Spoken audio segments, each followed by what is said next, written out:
And we are live. This is Dark Journalists, and it's great to be here with everyone.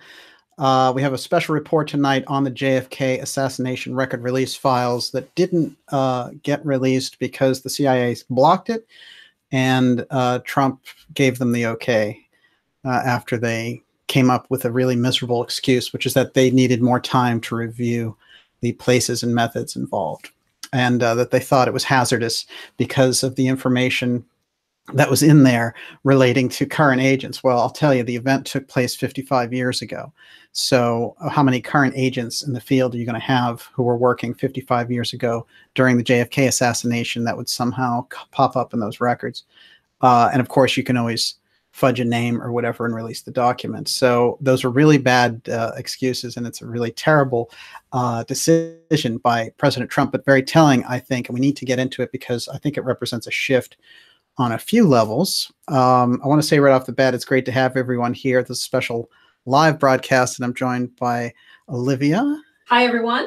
Who will be taking your questions, and of course, ask your questions all in caps, so it's easier for her to sift out the best ones, and we'll whip right through those in the second part of the program.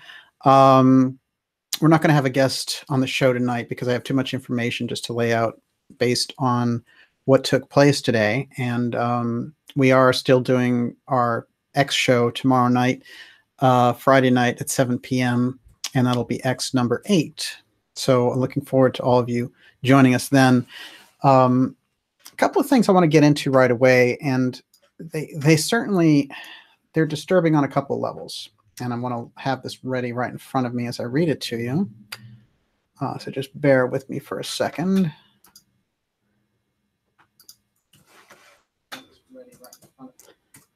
One of the fascinating rules of working with the deep state is, kind of survival. And we have a pretty heavy-duty deep state in America, and very often what we hear about as the deep state, whether it's from mainstream media or very often, unfortunately, in the alternative media, has nothing whatsoever to do with what the deep state is. The deep state is a concept that was developed by Professor Peter Dale Scott, who's been on this program many times. And it's part of his deep politics idea, which is gleamed through 40 years of research from being a Canadian diplomat, working with the Americans, and then teaching at UC Berkeley for 4 decades. The books that he's come up with over the years have studied the JFK assassination and a number of deep events, but specifically the JFK assassination, which he calls the first deep state revolt against the White House. And that's so important because, of course, we've always had the deep state in America, but we saw them get certain powers by the Cold War, so that by the 1960 election, they were in full swing. And they thought that they had their man in, Nixon, and Kennedy surprised them all with his own connections, with their own money, and came in. And President Kennedy, coming from Boston as he did as part of an Irish Catholic heritage, it was a very unusual choice for president at the time. He was a real breakthrough character, and I think we forget that very often. There were religious questions about him. There were questions about him being too liberal. So he had to do a lot to beef up his kind of credentials as a hardline guy when he first got in. And, when we think back to JFK and what he was trying to do and the efforts that he was making, he basically had sized up the situation before he got in office. And he had said, when we come in, we're going to do everything differently, because what's happened under this administration is the top level has gotten very weak and the intelligence agencies have built up too much power. And he became particularly concerned about world conditions, which he knew well. He was incredibly well-educated and well-traveled president. And in terms of knowing the system, he had been in Congress since 1946 and then a senator in 1952 through 1960. So he really understood the lay of the land in Washington. His dad was an incredible wheeler dealer on Wall Street, as we know, and made a lot of questionable alliances for sure. But some of those things would come in handy later when taking on a very seedy political establishment. And his dad became the ambassador to the UK, and he worked for FDR. And at a certain point, FDR put him in charge after the Depression and of the SEC. And someone asked FDR, why are you doing this? Joe Kennedy was one of the biggest, guys who went in there and ripped up the stock market himself. He doesn't care about the rules. And he said, yeah, that's why he'll be able to get the other guys who are cheating over there. So FDR definitely kept an eye on him and also wanted to contain him because he felt like he was a rising star and he didn't want a challenge from him in any of his 4 terms for president. So he had appointed him to these nice positions, and ambassador to the UK was one of them. Now, Ambassador Kennedy, John's father, got into some trouble saying that he felt the fight against Hitler was hopeless because England wasn't pursuing it the right way and so on, and that he pretty much had given up, and he thought that the fascists were going to win in the UK. And that ruined his political aspirations. So he set all of his aspirations to his sons. And his older son, Joseph Jr., died during the war when he was doing a secret mission.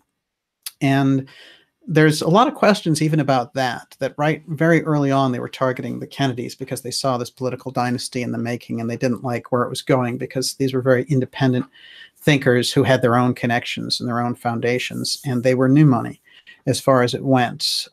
They had made all this money just previous to the Great Depression with bootlegging and all sorts of business activities that the father was involved in.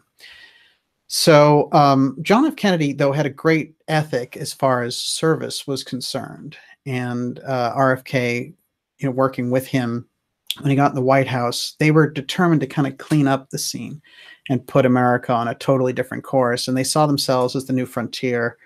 They were really going to kind of change things and make America a different place. They felt that all the ideas had been outmoded and that everything was working off this World War II mentality. And now it was here in the 60s, a new revolutionary times, and they needed to kind of embrace what was going on and catch up to it to make America lead. It's another thing we have to keep in mind about the Kennedys is they were incredibly competitive. Now, John Kennedy got into a number of skirmishes early on with the CIA, who were trying to manipulate him as a young president and expecting that he did not have the kind of experience that he needed.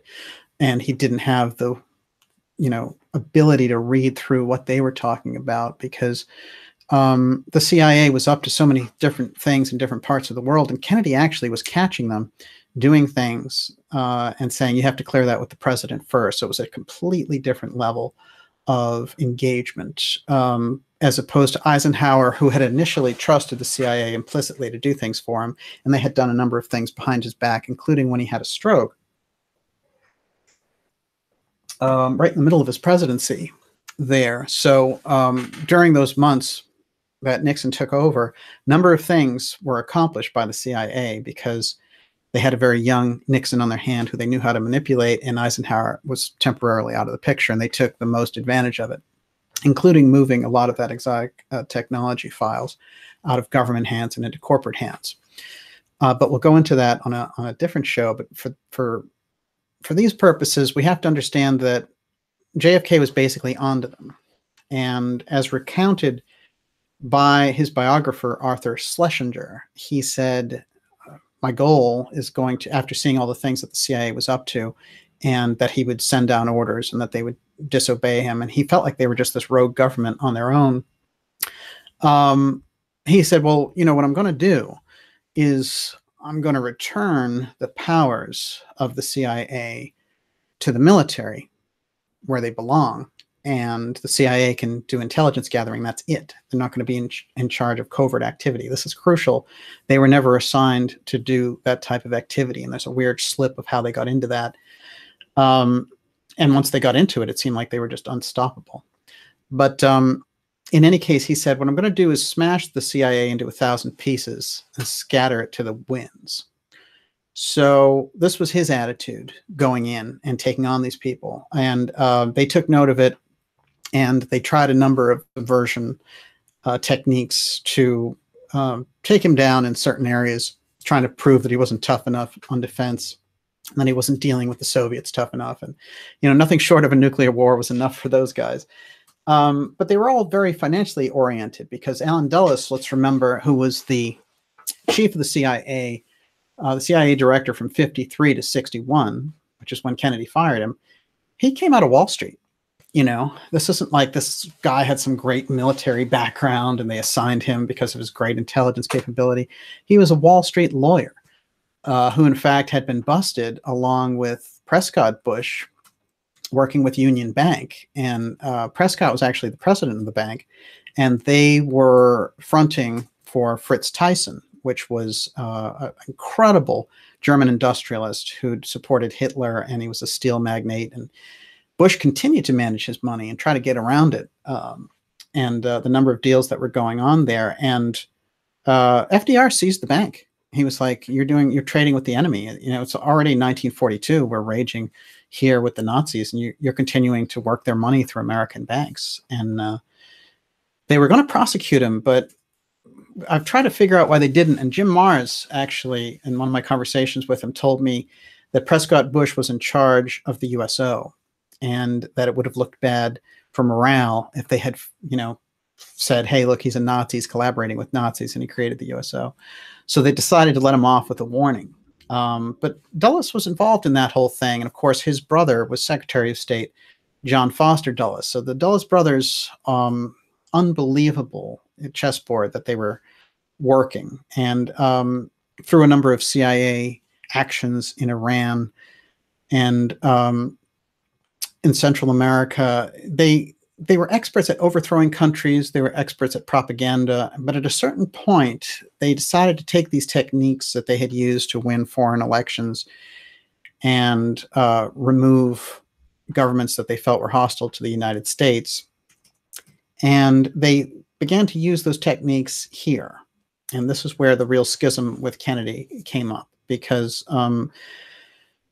from his point of view, they were taking too much power. They were becoming a government in and of themselves. And he, over and over again, when it came to policy decisions, he was running up against them. So in the Bay of Pigs, they had tried to force him into an all-out war with Cuba. In dealing with the Russians, they tried to force him into nuclear posturing. In Vietnam, they try to make him drive large-scale people into Laos and into Vietnam, military personnel and boots on the ground, and he was very resistant to do that. As a matter of fact, when he was assassinated, he had a standing order to remove 1,000 soldiers from Vietnam, and he had no, there was no shooting on the ground when Kennedy was in. It was strictly military advisors, and he was getting ready to strip those. So, here are these guys and the CIA making all these plans, and, this kind of incredible thing that can be realized. And here Kennedy comes along, this millionaire playboy with a lot of big ideas from this rich family, and he comes in and he wins the entire presidency, boots out a lot of the old gang, and ends up firing Dulles for trying to trick him into Cuba and taking on Cuba and taking over the country the way that we rolled into Iraq or something.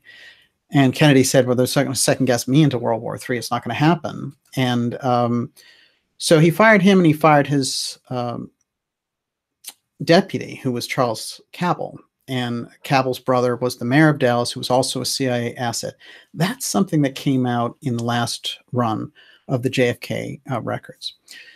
And that was October 26th. And we did a live show on it back there. And then we produced a special for HBO's Vice at the time for all the records that were coming out. But a lot of the records got held up then. And they said, don't worry, in 6 months, you're going to get them all. So what happened instead, of course, we know how the situation traversed between the CIA, the tensions, and the president. And I'll get back to that. But basically, it led us to this day, which was when JFK was assassinated. That's just a few minutes before. And in the front there is Governor John Connally, who's going to become important in just about a minute here. Is the Texas governor at the time, riding in the front, and he too would get wounded in the shooting. And when they remove Kennedy, they come up with this very implausible story of a patsy named Lee Harvey Oswald, who just happened to be hanging out in this building, and lucky enough for him, the president happened to be going by, and Oswald just happened to be lucky enough to have his rifle handy and get off these amazing shots, and he only had to fire 3 shots supposedly from this almost broken Mannlicher Carcano that they claimed that they took from the Payne residence, which is where Oswald wasn't even living at the time. His wife was. So it was an incredibly ridiculous story, but they had to do everything to make it stick. And that is Oswald and the Civil Air Patrol at 15. And that's also going to be important in a couple of minutes here. And Oswald had worked for Guy Bannister, who was a right-wing FBI agent in New Orleans. So the idea of him being a big communist just shows that he's good at being a double agent, basically. And all the things that they built up around that, complete nonsense. A number of researchers have, come to grips with this kind of double agent role that Oswald had and realized he was a much deeper figure. But there's a lot more that happened there in the assassination than just Oswald. But I do want to point something out, which is, we're hearing so much about the records that the National Archives has, and these are so important that we need to get them. Of course, the Garrison records are another set of records that they haven't released. And today they really let down everybody by basically letting out the most fluff documents and keeping all the important stuff that the CIA just put their foot down. And Trump, who talks a good game when it comes to the CIA, totally backed off. And I'm going to get into that in a minute. But I want you to look at these two people. Over here, let's see if I can get that. That's George Joannides, and this is Bobby Inman. These are very important people in the JFK saga. Joannides, there's a lawsuit right now pending by Jefferson Morley, who is a Washington Post reporter, for all of his records, because he's not included in the document dump of all these different JFK records that we're supposed to get. And yet, it turns out from Jefferson Morley's research, which they wouldn't accept at the Washington Post, and then he left because they just didn't want to hear about it. And he runs a site called JFK Facts now. And what he found out was that Joannides ran basically the Oswald op, and he was running the DRE, which was an anti-Cuban group that was setting up Oswald's image as this ultra kind of Castro lover, Cuban communist, and that whole thing, that they needed that image solidified before the assassination, so that when the assassination took place and Oswald was in that building, they could say, aha, he was a communist, that's why he did it. The man standing next to him is Bobby Inman, who is one of the only deputy CIA directors on record to ever talk about reversed engineered UFO technology. And that's going to also become significant in all this. But for now, I'm going to stick to Trump's decision. Strangely enough, there's a lot of parallels between these two presidents. And Trump in particular, when he got into office, he took on a very similar type of problem that Kennedy had inherited, which is that the CIA were out of control. And, we had a series of CIA directors. John Brennan was one of them. They called him the Drone King. And, the CIA has their own Air Force, and they're basically running around the world, running our policy, and there's no standing up to them, basically, from the presidential level. But when you get Trump in there, who they resisted because they wanted what was sort of a known commodity in Hillary Clinton, it's quite interesting because the situation gets quite intense in a hurry, and they'll do anything to get Trump out, including make up phony dossiers. You'll have CIA people coming out on shows like Meet the Press and showing their face and stuff. CIA directors don't like to do that. They like to keep a very low profile. When they're out there, and when you see former National Intelligence Director James Clapper out there, who on the record lied to Congress in session about surveillance of American citizens, on the record, completely, just outright lied. And those guys coming out and saying, oh, Trump, basically, we're going to get you, and we've seen this recently now with John Brennan, there's a weird thing going on here because John Brennan is coming out and broadsiding Trump and saying, like, you're a demagogue and all these types of things, and you'll see your day, and all this incredible, from an intelligence community that's supposed to be, he's retired now, but still the intelligence community is kind of supposed to be at the service of the president. These aren't supposed to be the kinds of things that you're doing and talking about. But Brennan also did a weird thing and has a weird role. Anyone here who knows about the TTSA knows about Luis Elizondo. And the TTSA is the To the Stars Academy. They rolled out the CIA version of UFO disclosure, which was a complete joke. But Elizondo's boss was John Brennan, the drone king. And he's the one now talking. When they ask John Brennan about UFOs, he's like, oh, I think we should study it all of a sudden. And so that's Elizondo's boss. And Elizondo, of course, wants to come out and be the CNN charming guy with UFOs. So the CIA wants to roll into this UFO threat idea now. And it's a very dangerous situation because they've been subverting the research around that for over 70 years. And the last people in the world you want to trust on that score. But on the political score, you know, they have their own agenda, and here they are taking on Trump. Now, Trump did a very good job pushing them off, and the fact is that, you know, the CIA's goal was to remove a sitting president that the American people had elected. So there's no question that what was going on, the series of events that were taking place when he first got in, they were trying really hard right from the beginning, even before he was inaugurated, to make sure he didn't get in by releasing that phony dossier. And there were political battles and all, but the intelligence community was completely out of control.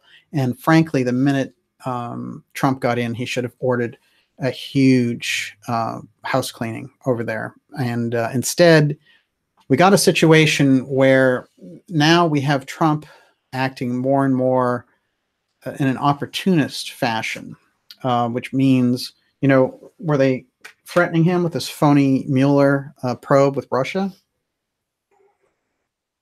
Where, by the way, they haven't found anything in over a year. Whatever it happens to be, I have to say that, you know, we just have a situation where Trump suddenly is not acting like the president that came into office with the mandate from people to break up the system as it was and make America great again and do these things. Trump, in fact, has taken a number of wrong steps. He's getting into bombing Syria. He's appointed John Bolton as a national security advisor, who's an incredible war hawk on the on the Iran issue, which is ridiculous because war with Iran, it's a nation with 90 million people, and it's a major oil producing nation. It's the last thing in the world you want to do. And, you know, they don't pose any threat to us right now. Whatever we might think of their internal propositions as a government and the way that they're handling things on the ground there, you know, we don't have any good logical reason for going in there. That's the fact. Now, Pompeo, who is the CIA Director Mike Pompeo, simultaneously with this memorandum that Trump put out, got approved through the Senate, and I mean within minutes, to become the next Secretary of State, which a lot of people were predicting wasn't going to happen because people don't like his stance on Iran. And in my last conversation with Catherine Austin Fitts, she said, you know, when we saw the previous Secretary of State, who was hanging in there and doing this job with Trump, he was somebody who wanted to keep the Iran deal that we had in place that Obama had negotiated. And a lot of people have said it was a bad deal because we gave them money and all the rest of it. But the goal was to basically reduce their nuclear program without a war, you know, without firing a shot and getting into a nuclear battle with these guys where Russia's going to get involved. And there's some real flagrant thing over on our side right now where people think because Russia is, you know, that they're not in such a strong position that we can just roll into the Middle East or something. It's incredibly bad advice. It's incredibly stupid, and it's incredibly profit driven, and we need to get out of that immediately. So Rex Tillerson takes the job as Secretary of State for a year and runs around the world doing all this stuff, but he will not get into this rhetoric that's anti-Iran. And I think that's crucial because Iran, a lot of people understand, are modernizing on the inside. And it's not the kind of situation, you know, it's like the people on the inside, because Iran's such a modern country, it's not like a throwback country in the Middle East. It is, you know, it's advancing. And one of the problems with that is that people don't want to wait. You know, they're trying to force it into the situation where the government becomes perfect and our allies and all the rest of it. But the truth is, the smart people who are looking on the ground see that, one, Iran poses no threat to the United States. Two, that it's always foolish for us to go in to the Middle East. Militarily, it has not proven to be good for the country. As Trump himself noted in regards to Bush's invasion of Iraq, which Pat Buchanan called the single greatest blunder in American foreign policy history. And I agree with him. I think it was an incredible mistake on Bush's side. And, you know, we don't want to see a repeat of that under any precedent, even if Trump talked the right game when he got in. If he's going to morph into one of these neocons, then we have to acknowledge it now and kind of fall out of the stupor. So what came up was Pompeo becoming Secretary of State and them throwing Tillerson out. But a lot of people were saying Pompeo is too much of a hawk in Iran. It's not going to go through. But suddenly, voila, today he's in. And it happened within minutes of President Trump's memorandum. And I'm going to read the entire memorandum. It shouldn't take too long. Are you ready? Olivia, how are we doing over there? Doing great. Fantastic. Okay, presidential memorandum for the heads of executive departments and agencies, issued on April 26, 2018. That's today, folks. Memorandum for the heads of executive departments and agencies, subject certification for certain records related to the assassination of President John F. Kennedy. As I explained in my temporary certification on October 26, 2017, the American people expect their government to provide as much access as possible to the President John F. Kennedy assassination records, so that they may, as they deserve, finally be fully informed about all aspects of this pivotal event. Over the past 180 days, executive departments and agencies have reviewed all of the information within records temporarily withheld from release and have proposed to the Archivist of the United States that certain information should continue to be redacted because of identifiable national security, law enforcement, and foreign affairs concerns. The archivist, remember, this is 55 years ago this incident happened, okay, and keep that in mind. And by the way, the Soviet Union doesn't even exist anymore, so you have to wonder, you know, I mean, China wasn't much of an issue in 1963, so, you know, we're not at war with Vietnam anymore, and Cuba doesn't have Castro, so what exactly are you talking about? Okay, now back to the document. The archivist has reviewed the information agencies, that's the CIA information agencies, keep it in mind, proposed to withhold. The archivist has reviewed the information agencies proposed to withhold, agencies being the Central Intelligence Agency principally, and believes the proposals are consistent with the standard section 5G2D of the President John F. Kennedy Assassination Records Collection Act of 1992. Now, let me tell you, that act mandated that all the records be set free concerning the JFK assassination on October 26, 2017, 6 months ago. They released a few then, and they kept a bunch back, including the Garrison files, which are crucial, and other FBI files, absolutely crucial. And again, today, you know, they're holding these records back. Okay, back to Trump.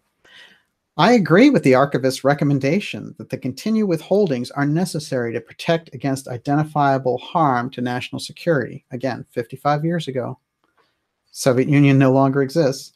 Law enforcement or foreign affairs that is of such gravity that it outweighs the public interest in immediate disclosure. So let me sum that part up. They're saying that there's something in those records that pertains to either active agencies or active operations, which is impossible 55 years later. None of those people are operational. They're dead or retired. That's one. Two, none of the operations, because none of those countries are even exist as they were. The Soviet Union is gone. It's just Russia now. It might be a little embarrassing, but it's ancient history 55 years ago. So these explanations don't make any sense. Okay, back to Trump. So he's agreeing. He's saying, this recommendation, he's saying the archivist, but the archivist, it's the agencies proposed to withhold, and the archivist agreed. So actually what he's doing is he's agreeing with the CIA on this, saying the CIA has come in and they've said, don't release this information because it has major implications for national security, law enforcement, or foreign affairs that is of such gravity that it outweighs the public interest in immediate disclosure. Well, that's ridiculous. Okay, back to Trump. I'm also ordering agencies. Okay, let's read CIA, because it's the only agency that actually counts here, to re-review each of those redactions over the next 3 years. At any time during the review period, and no later at the end of that period, agencies shall disclose information that no longer warrants continued withholding. Well, you get around to 3 years, okay, 2021, which is a weird time to choose, let's face it. They could have said 2 years, 10 years, 15 years, 3 years. Well, the only thing we can see is that in 2021, the 2020 election will be over, and either Trump will have lost and it won't be his problem, or he'll be in a second term, and then they could say, oh, we want you to continue to not disclose this information. Is that okay? And he can just say, yeah. All right. That's called signing on to the CIA agenda to cover up the history of the JFK assassination period. But let's keep going. At any time during the review period and no later than the end of the period, agencies shall disclose information that no longer warrants continued withholding. Accordingly, by the authority vested in me as President and Commander-in-Chief, by the Constitution and the laws of the United States of America, I hereby certify that all information within records that agencies have proposed for continued postponement under Section 5G2D of the Act shall be withheld from public disclosure until no later than October 26, 21, when they get to review it again. So he's saying, I'm going along my presidential powers here and rubber stamping the CIA's decision to postpone under Section 5G2D of the Act to withhold from public disclosure all of those documents. So the CIA doesn't have to answer for it, and there's no guarantee that in 2021 they get revealed. Trump is just kicking the can down the road for either some other president or when he's back in and doesn't care. Quote, more Trump. Any agency that seeks further postponement beyond this certification shall take note of the findings of the Act, which state, among other things, that only in the rarest cases is there any legitimate need for continued protection of such records. Okay, so the original congressional law mandated the JFK assassination records should come out. And there's a line there that says, only in the rarest cases is there any legitimate need for continued protection of such records. Well, what's the rare case? They're not even saying what it is. So they have no cover for this. This is just blatant block. The need for continued protection can only grow weaker with the passage of time from this congressional finding. Any agency that seeks further postponement beyond October 26, 2021 shall no later than April 26, 2021 identify to the archivist the specific basis for concluding the records or portions of the records satisfy the standard for continued postponement under 5G2D. Well, if you just signed off on this, they'll sign off on it in 2021. You'll never see the records. The CIA wanted to keep the records closed forever, or at least till 2038, okay, which is 75 years after the event. Talk about what have you got to hide? So this whole statement's an outrage, but I'm going to get into the end of it here. Let's see. The archivist is hereby authorized to direct to publish this memorandum to the Federal Register. Donald J. Trump. That's the Donald Trump who got into office with the CIA at his throat, with the incredible deep state actions to keep him out of office. And so, you know, we have a kind of a critical situation here with President Trump, which is that he is morphing into something which is not recognizable from the guy who got in. And that's very tricky. For him to go along with this, first of all, you know, we never understand what kind of media reaches the president. So let's give this a shot.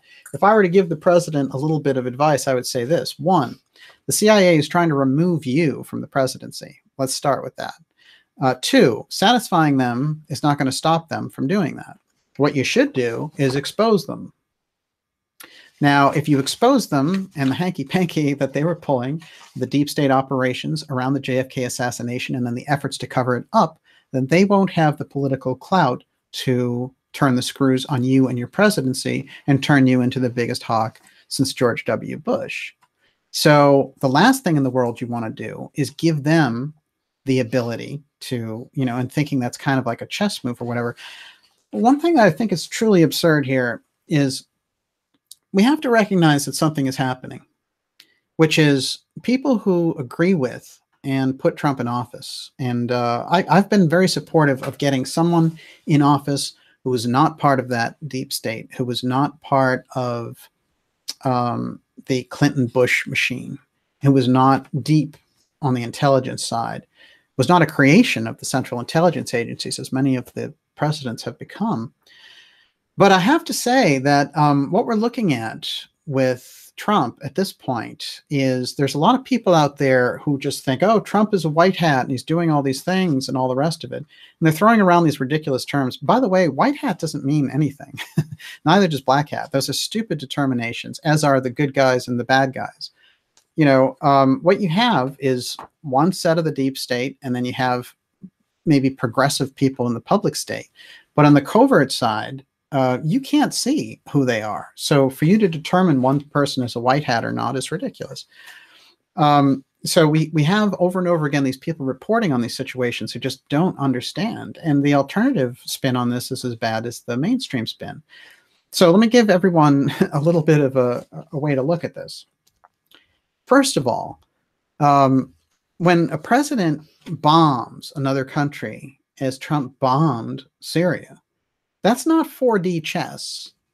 That's not giving a high sign to Vladimir Putin and saying we're bombing the deep state in Syria. There's a lot of stupid stuff floating around the independent community. And Q is right at the heart of it. Q is muddying up so much of real politics because it's getting people who are pro-Trump to say stupid things. I've had a little bit of a clue that the Q thing is about IQ. It's lowering our IQ. And my feeling is we need to take a real serious look at the situation. Trump has John Bolton as national security advisor, incredible Russian enemy, incredible Iran hawk. Not a good choice for national security advisor. He was Bush's ambassador to the United Nations. We don't want Bush people. Trump was supposed to come in and do things differently. And frankly, you can see in the first year that he tried, and some of the people that he had there, I think, were performing well, including Tillerson. So throwing Tillerson out and getting Pompeo, who was a hawk at CIA, in as Secretary of State, that's not a usual step, by the way. It's not usually CIA agent, Secretary of State, CIA Director, Secretary of State. This is unusual stuff. Now, Pompeo, gets solidified, as I said earlier. He becomes basically passed by the Senate. He's all set. He's going to be the next Secretary of State. Okay, Trump chose him, whatever. But it happens literally within minutes of Trump putting out this really ridiculous memoranda that protects the CIA using a lot of gobbledygook language. Now, I hate to go all legal on the president, but this is a legal mandate from Congress to release these records. And it seems like it's in his best interest to release them because the CIA is playing games and wants him out of office. He knows that. So maybe somebody's saying, you're holding cards or whatever. And I'm sure, we're in this situation where there's so much second guessing around what is this guy thinking. But for me, bombing Syria, appointing Bolton, appointing Pompeo, and then the new CIA director is somebody who was in charge of torture during the Iraq War. These are not good moves. The advice, the start of this second year of the presidency isn't looking good. So that's very disturbing. But let's talk about why the CIA is in trouble over this. Why is the CIA trying to block this? Why are they keeping it from the American people? Who are the CIA exactly? What are we talking about? Why does this agency, this extra legal agency, posing such a threat to normal democratic justice in America and around the world, why can't anybody get their handle on these guys? Starting with Eisenhower sending it off to JFK, JFK getting assassinated, them installing LBJ, who was really an easy mark. And then, Nixon getting in, and Nixon trying to play games and trying to blackmail them, saying, I know you were involved in that JFK thing, and you shouldn't look into my activities, and them hitting the roof and all the rest of it. We have the whole back and forth play that was going on between Richard Helms, who was the CIA director, and President Nixon, and eventually Watergate takes down Nixon. So we have this real strange situation. And of course, by the time you get to the 70s, there's an attempt to defang the CIA. And that attempt runs through groups that really are looking at the JFK assassination. That's really the Church Committee fundamentally. Remember, there were 5 major investigations into the JFK assassination. You had the Warren Commission, which really was headed up by Allen Dulles, who was the CIA director that he fired. So they found the lone nut solution and the magic bullet. So that's all the fake stuff. The next major investigation is Jim Garrison. Well, what did Jim Garrison say? He said that the Central Intelligence Agency had been involved, and that President Kennedy had been involved, had been assassinated by the Central Intelligence Agency. This was his conclusion after studying it for 3 years and taking people to trial and all the rest of it. But a little known thing that came up in my investigation around Garrison that people don't really talk about, but I think it's crucial, which is that he phoned up the editor of Ramparts magazine, which is kind of like Rolling Stone back in the day. And he said, I need to speak with you about this. It looks like the Texas oil men weren't involved in the assassination the way that we thought. I've isolated the players down to the aerospace industry in the military industrial complex. And he was talking about Boeing and Hughes. And that's where he had isolated it down. And that's when the CIA had elected to try to destroy Garrison's reputation and his entire investigation and the trial. And they did. They did a pretty good job on his reputation until he came back as the leading figure in the JFK movie. Under Oliver Stone's direction, they brought him out. And what happened? We got the 1992 Records Act. That's what President Trump is responding to here. So we have to put these things together. We're looking at a situation really where the Central Intelligence Agencies has tried all these ways and means. Now, in the 70s, when they were under the gun and when they were under examination, you can go back and read it, and people understand that there's this kind of rogue agency that's out of control. And, what exactly are we going to do? And so you have hardcore investigations, the Pike Committee investigations. We're still not allowed to see those records until 2040. And these are about the different activities that the CIA is doing in Central America and other places. So we're looking at a situation that is kind of hard to deny, that in the late 70s, they understood it. Now, there's a little known fact that comes out that in the late 70s, they get a stat from the CIA that over 400 media personnel working actively in the media at ABC and others are CIA agents. So the CIA is running the media at that point. And so what happens is Jimmy Carter gets in. He's not too fond of the situation. And because of the investigations, the CIA is weakened. And people like Jesus James Angleton and the really hardcore guys, they have to let down a little bit. They're gone. They're fired. And their roles, Helms gets fired. He becomes the ambassador to Iran, and then they throw him out of that. So Jimmy Carter puts in Stansfield Turner, which is a friend of his who was like from military college, who was an admiral and all the rest of it. But he gets in there, and the way that it works is that the CIA called him the mailman, which is he'd deliver messages from the president about what he wanted the CIA to do. And of course, we had Bush as the CIA director, and Carter fired him for not giving him the details on the UFO file. So we've got a really messy situation. And what happens is Bush, the CIA director, becomes vice president under Reagan in 1980. And Reagan gets shot in the first year in March. So he's inaugurated in January. 2 months later, he's shot. And with Bush waiting in the wings as the CIA director, I mean, there's a whole strange thing there about who shot Reagan. And it was John Hinckley Jr. And Hinckley, his family was very tight with the Bushes, which is something that even the media reported on nervously at first, like, what's going on here? You know, why would you use this guy to shoot President Reagan? So it's a very risky maneuver in any case, but it's undeniable. So they were probably hoping right there, instead of waiting 8 years for Bush to get in, boom, they could start in 1981 with this program of remaking the world. Instead, Reagan, after getting assassinated, has a tougher time governing, and Bush takes over a lot of the duties of running the government, and he runs the whole covert channel with people like Oliver North and all the rest of it. Gets into a whole lot of trouble funneling money to countries like Iran. Yeah, at that time we didn't want to bomb Iran. We wanted to give them money to do things that we said.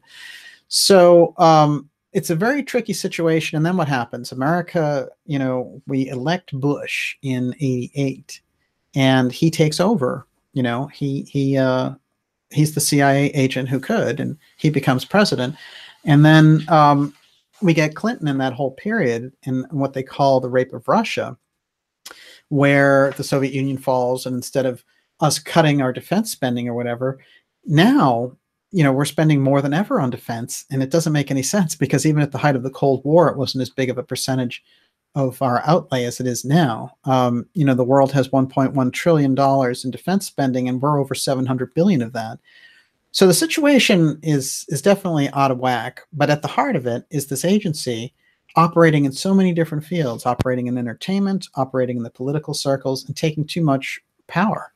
So why are these records so important? Well, if they participated in the JFK assassination, first of all, that's the secret that they've been hiding for over 55 years, which is that they removed a sitting president that the American people had elected. And that kind of outrage probably would spell the end of the agency as it stands today. There's a lot of hardcore information that suggests the Central Intelligence Agency was involved not only in the assassination, but certainly in the cover-up, because Allen Dulles himself, who was fired by Bush by Kennedy in '61, he leads the Warren Commission and comes up with all the phony magic bullet stuff that we have to live with and people have to grow up with in their high school books, and all this kind of nonsense. So I do think it's kind of important, but I want to take a look at a few unusual, deeper strands for us to take a deep look at who was actually pulling the strings behind the JFK assassination briefly here. And I want to show you this gentleman. That is D.H. Byrd, and they call him Dry Hole Byrd. He's a Texas oil man who started the Civil Air Patrol, and he owned the Texas School Book Depository.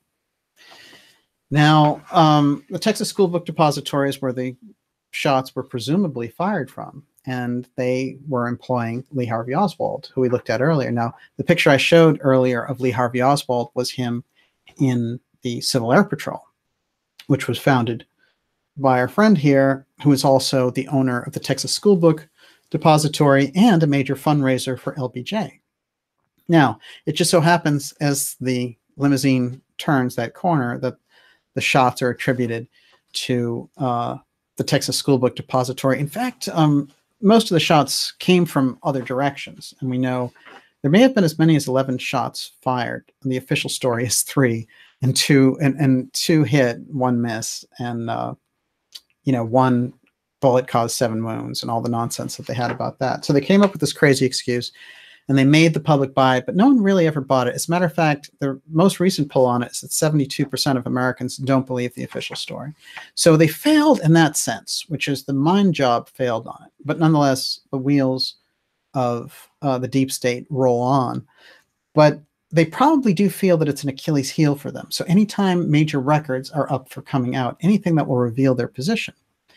So now we're looking here at Dry Hole Byrd, and there's a few odd connections to him. First is that his cousin is Admiral Byrd, who is well known for all of his major travels and specifically for Antarctica. As a matter of fact, there's a mountain in Antarctica named after him because Admiral Byrd named it after his famous oil cousin. What's even stranger is that another relative of his another cousin is Johnson's best friend and lead man in the Senate, and both of them work on CIA appropriations, the black budget, and NASA. So you have that whole arc of things. And then when we get to the records that they're withholding now, a lot of them have to do with Garrison and Garrison's investigation. Well, remember, Garrison thought that aerospace was involved in this assassination. That's what he had narrowed it down to. So he was going past the oil man stuff and going, hey, it somehow has to do with this aerospace thing. Well, everywhere he was going when he was showing up to investigate this crime, there were people saying, well, you know what? Oswald said he left New Orleans because he was going to go join NASA. That's where his next job was. And all the people he worked with at Riley, they had all gone into working for NASA or other aerospace companies. Now, we've talked a lot in this series about the X technology. And Walter Dornberger, who was the Nazi scientist that we brought over here, and he was the head of the Nazi rocket program, but he was also the head of Bell Helicopter. And Bell Helicopter had Michael Payne as his understudy, basically. And what happened was Payne wound up hosting the Oswalds with his wife, Ruth, who was a Quaker. Michael Payne died recently, but it's always been a very unusual situation because when we look at the connections there, how odd is it that this couple returning from Russia, Oswald coming back from Russia with a Russian wife, is going to stay at the home of an engineer for Bell Helicopter, who is the protege of Walter Dornberger, who was the paperclip scientist that we brought over here to complete the rocket program. There's this weird shadow that follows in the JFK assassination. It follows Oswald and it follows people around the assassinations, along with the deaths around it for the witnesses and people connected to it. Those are good reasons for the CIA not to want that information to come out, because their role could get exposed through the connections. And as we make those connections, and certainly the documents make that easier.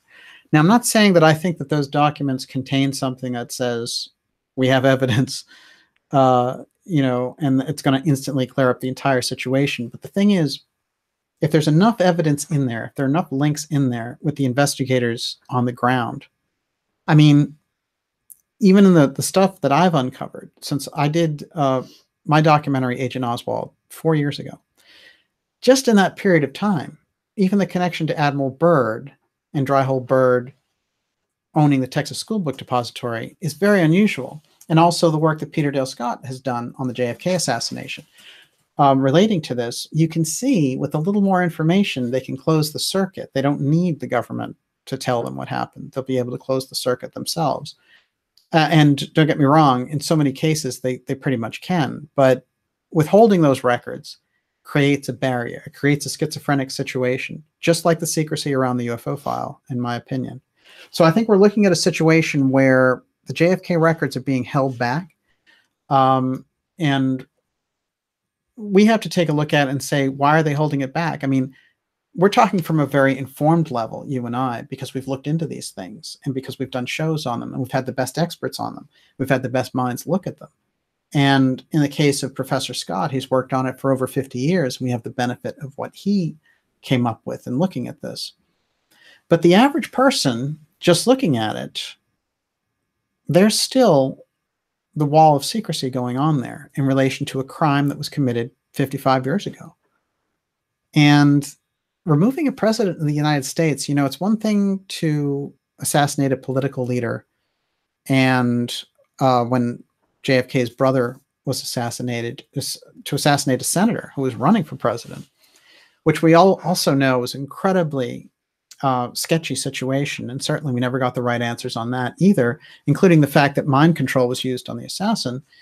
I mean, it's a pretty sketchy situation, but removing a president requires a number of things because it's an incredible gesture legally in terms of the leadership of the country. There's so many things that go into it that when Professor Peter Dale Scott calls it the deep state revolt against the White House, we have to consider, why would they risk exposure on that level?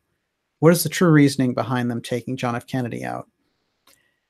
There's good evidence for sure that his posture relating to Cuba, his posture relating to Vietnam, he was not going to go into those places. He was not going to put military boots on the ground. He wasn't going to feed that military machine. He wanted to work with the Russians on the space program. He did not want a space race. He wanted a joint moon mission, which would have had us both landing on the moon. It would have been a uniting proposition. And in the work of people like Joseph Farrell, for example, they say, well, the suggestion is that right there, where he wants to work with the Soviet Union on a moon mission, means we have to share the technology that we have that's advanced. And some of these things I've gone into, like the program we had for Blue Gemini, which was kind of a breakaway program inside of the space program. At a certain point, Defense Secretary Robert McNamara comes in from speaking with JFK, and he says, you know, we have to stop these guys, basically, because they're creating their own space program. We'll have 2 space programs, and we don't know basically all the players in that one. And JFK sends them in, and they pull the plug on Blue Gemini. But what's going on there? It's like there's a group, and part of that group has been identified with the Werner von Braun team that came in from Germany, who we assigned to NASA. But part of it is part of this deep state arm that's reaching into the aerospace wing again. So when we can see them blocking the records from Jim Garrison's investigation, it's so much more pivotal when we look into it, because we're looking at a situation also where Garrison went into it thinking, I'm solving this great crime, and the law enforcement agencies and the CIA will be on my side. And when they turned against them, when they turned against Garrison, he got the idea pretty quick of what was really going on. And his conclusion was these were fascist forces that were taking hold on America, and that the CIA was operating domestically, which was not in their mandate. So, you know, the presidential memoranda is very interesting from Trump today, because it's saying the congressional rules that we came up with from public demand through the congressional representatives are just going to be put aside because the Central Intelligence Agency is going to, again, pull that power. And, you know, this is unrivaled power on their part, where they're still not towing the line to the law. So they're acting outside of the axis of the law. And so what do you do in a situation like that? You would imagine that the president would put his foot down and say, no, this was mandated by Congress. Here's my signature, and it's all done. We're a transparent country, and our government's going to be transparent going forward, regardless of what happened in the past. I mean, the JFK story principally works like this. JFK gets in. He's independent enough to make his own decisions. He decides the CIA has usurped the public government operating on a covert level. And I want to say one thing about the CIA so that we know exactly who we're talking about. Because the Central Intelligence Agency was created under the National Security Act in 1947 by Harry Truman, President Harry Truman, and the idea was they were going to gather information the way that the OSS did in during the war. It was like an intelligence unit, and this is how they were going to do things. Now, there were groups that split off from the CIA. One was called OPC, which was the Office of Policy Coordination, and they decided, we have our own mandate based on this intelligence thing. We're going to go in and monkey with the Italian elections, and we're going to do all these things. And at first, you know, Truman's looking overseas and looking at the battle we have against the Soviet bear and thinking, well, this is good. You know, they're getting some things done, swinging the elections our way. But then they start doing things like blowing up trains and really subverting other governments on the fly. And he realizes that they're out of control. And he goes back to his CIA people like Dulles and says, that's not what the CIA is supposed to be. Go get that Office of Policy Coordination and bring them under your wing now. Make it happen before I have to round those guys up. And so what happens is the Office of Policy Coordination and all of their Cold War activities come under the umbrella of the CIA. But what is said that over the course of that Truman into Eisenhower administration, the OPC takes over the CIA, so that what the CIA was created for, the mandate that they were given, was to gather intelligence, not to overthrow other countries or create the Bay of Pigs or any of these other things. So this group becomes overpowering, and, you know, they suddenly have access to military power, to Wall Street power, And they are the puppets of the deep state. They're a major piece of it. But remember, the deep state has many different functions. And the players in the deep state that can use the CIA, a lot of them come from Wall Street. Because remember, Dulles is a Wall Street lawyer. He's no military mastermind. And one of his key lieutenants is Richard Helms. Well, his great claim to fame is that he shared a booth as a journalist with Hitler in the 1936 Olympics when no one else could. So what kind of impression did that make on a young Helms who then takes over the CIA? You can't help but wonder that these guys admired Hitler. So there's a lot of fascist strains, of course, in the CIA. And one of the crucial things that we did under Harry Truman's administration after we defeated Germany in the war is we adopted one of their main CIA chiefs, their intelligence chiefs. And we basically said, keep running your network and we won't disturb you or your agents. So we had these Nazis working for us. And you can understand that we needed the intelligence against the Soviet Union, okay. But the amount of infiltration that these people could now do working with our CIA as intelligence liaisons, and with people like Dulles, who, remember, had been part of that crew working with Bush that had been sanctioned for working with Union Bank, laundering all this money for Tyson, who was a German corporate mogul, who was really in deep with the Nazis. And the government saying, look, this is a Nazi bank, throw it out.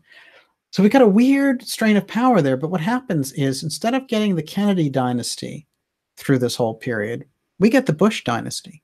We get Prescott Bush, George Bush, and George W. And they wanted to get Jeb on us. Thank God that he was such a terrible candidate that he didn't even have a shot. But this is the kind of stuff that they've tried to roll our way. But I think when we get back to it, if we think of the CIA, it was something that Harry Truman created in 1947. A month to the day after the JFK assassination, Truman pens an op-ed for the Washington Post, and he says, this is not what the CIA was created for. Let's get rid of it. As it stands, rework it. They were never meant to take on.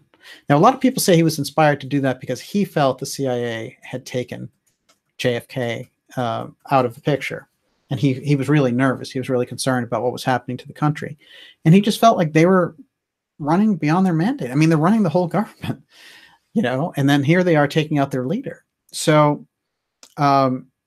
it turns out in one of his bios now, that night that he penned the op-ed, the very same night, Allen Dulles shows up, who's the fired CIA director and now the head of the Warren Commission, or soon to be the head of the Warren Commission. And he goes to Truman and he says, well, you have to retract it immediately and say you were wrong. And Truman says, no, go to hell. I created the CIA. I know what it was for, and I'm not going to take back anything. And Truman says, well, you could, Dulles says to Truman, you could live to regret that. And Truman says, I'm an old man, threaten me all you want. I'm not taking it back.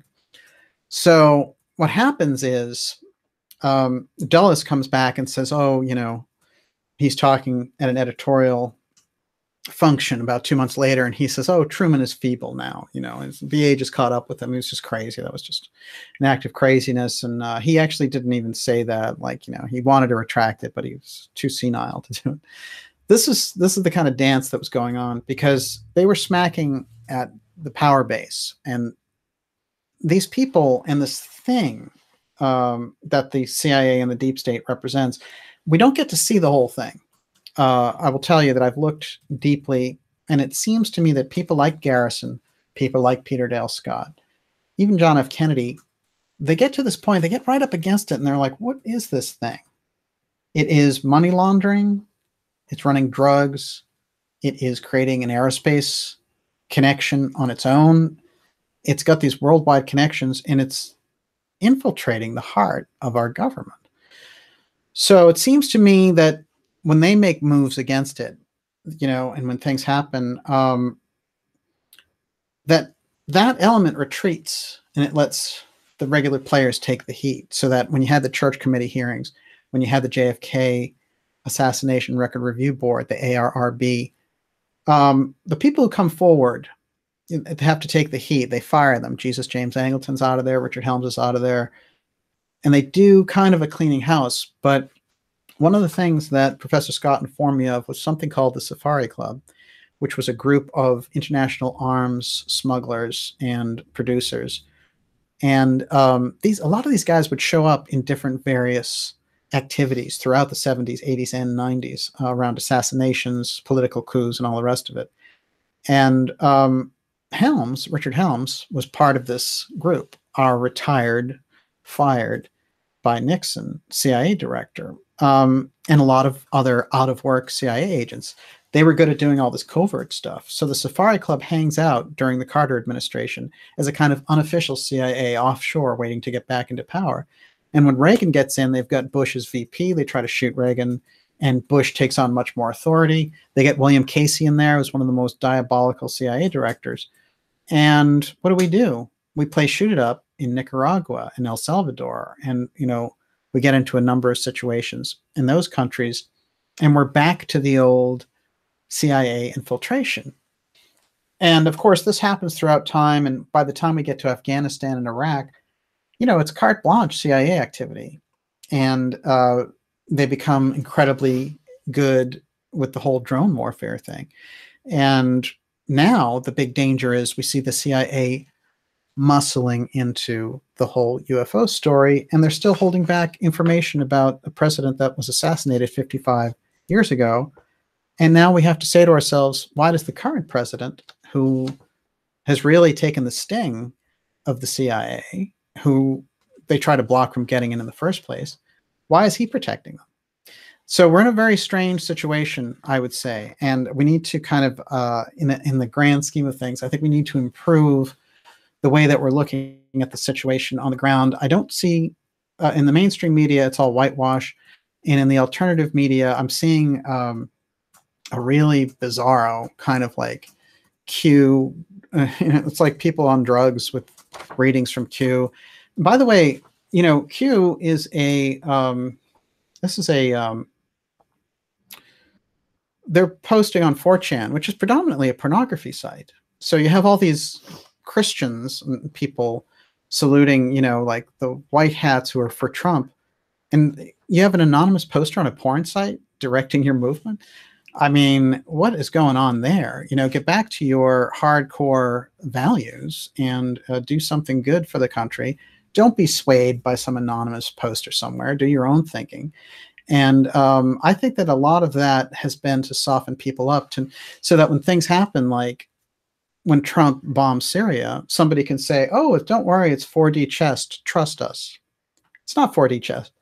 When you bomb another country, you are the responsible officer of your country, and you take the responsibility for it. President Trump is responsible for bombing Syria.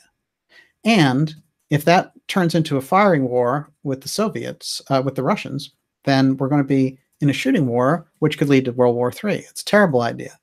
All the hawks that are around Trump right now, John Bolton, for example, the Trump people, the Trump supporters should be out there saying, what the hell are you doing? Who are these people? We don't want to go to war with Iran. We don't want to bomb Syria. We don't want tension with Russia. That's the reason we got you in instead of Clinton. So instead, we have people running around and saying, oh, it's 4D chess and white hats and Ben Fulford crap from 2011. Let's wake up here.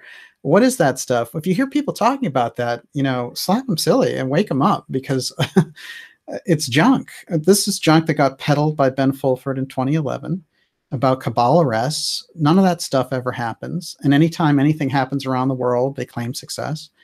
It's like a weird meme.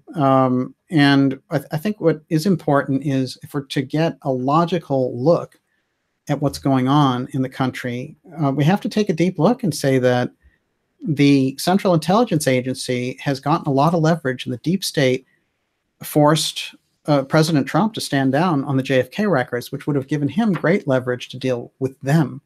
So that's why it's particularly strange. And if they've struck some kind of a deal that they're going to go into some war pose to solve our problems, then the Trump fans and the Trump supporters need to call him to task and say, look, You've got Republican elections coming up in the fall. How would you like the rug pulled out from all of your Republicans that are supposed to support you in Congress? You won't be able to get anything done. So instead of people running around and saying, I've connected the dot from Q, or, you know, some of these older guys who should know better out there, it's embarrassing. So, you know, it's not 4D chess when you bomb a country. And if you're threatening Russians, then you're threatening Russians. That's pretty scary. These are nuclear powers. It's not the kind of thing that we should do. You know, here's some good stats for you if you want to think about Russia correctly. Russia, and this is something that David Stockman points out. Russia spends in a year what we spend in 2 weeks on defense. How much of a threat is Russia to the United States? Practically zero.